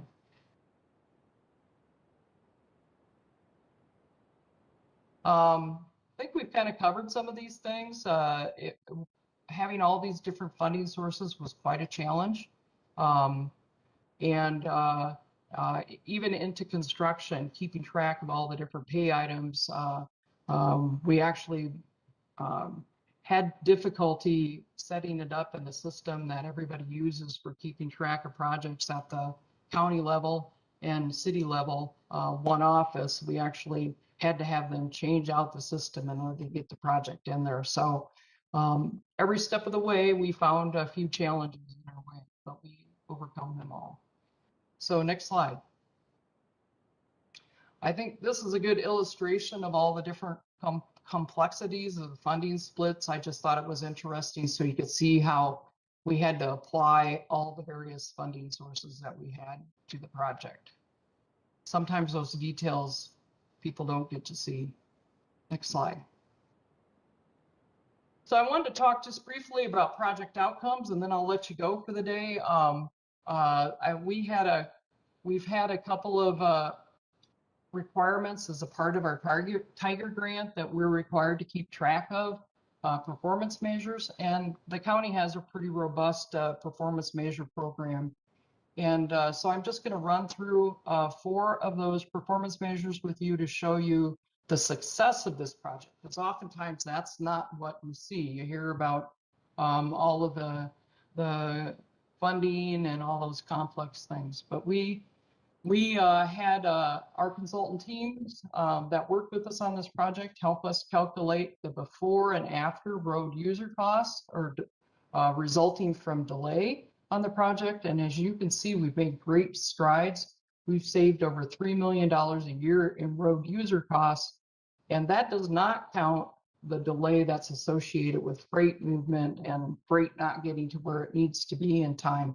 This is just the direct costs like gas and wages and time for the people on the road sitting in delay. So I think we've had amazing results in this area on this project. Next slide. Next slide.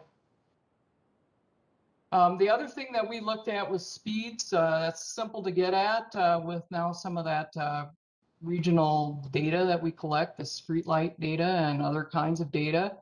Before the project, we were experiencing speeds in averaging 46 miles an hour and 42 miles an hour northbound, southbound on 169. After the project in January, we did that analysis again, and speeds jumped by nearly 20 miles an hour on both legs. So really helps those users get to where they're going. And in this case with freight, time is money. So speed is important, and I think we made a positive outcome out here with that. Next slide. The other thing we look at, of course, is our safety out here. Before the project, we were experiencing an annual crash cost of $4 million a year. And after the project, and we're hoping to get more data, we were experiencing only $1 million in crash costs. So a significant reduction in the cost of crashes out here for as a result of this project. Next slide. This is also looking at the crash rates out here, both the crash rate and the severity rate, and you can see that we've made a huge dent pre-project, post-project to the safety on 169 at that intersection, and this is right at the intersection. Then the last slide that I have, next slide, Steve. One of the objectives we had with this is economic development out in this area. As I mentioned, it is in Shakopee's orderly annexation area. And as you can see, as the project has progressed, we have seen a lot of growth in the property values out in this area. And I think it's because of the building that's gone on and the annexations that are occurring now post-project. And then you can go to the last slide. If you have any questions, I'd be happy to answer them. We're really proud of this project in Scott County, and I really can't thank our partners enough for all the help that they had, that they provided helping us get it to the finish line. All right, Lisa, thanks for that good presentation. Really interesting project and quite important for Scott County and all the communities there. Steve, we got to get rolling here. I think it's 3:06 on my clock, and we've asked people to stay over quite a while. So if folks have questions, they could send them to Steve or put them in the chat. We'll be closing out the chat here quickly. So send them to Steve or send them directly to Lisa. I thank you all for your attention and staying overtime to hear these major project presentations. And we will see you next month where we will have more in-depth conversation about transportation infrastructure. Thank you, everybody. Good, Thank you, Mr. Chair.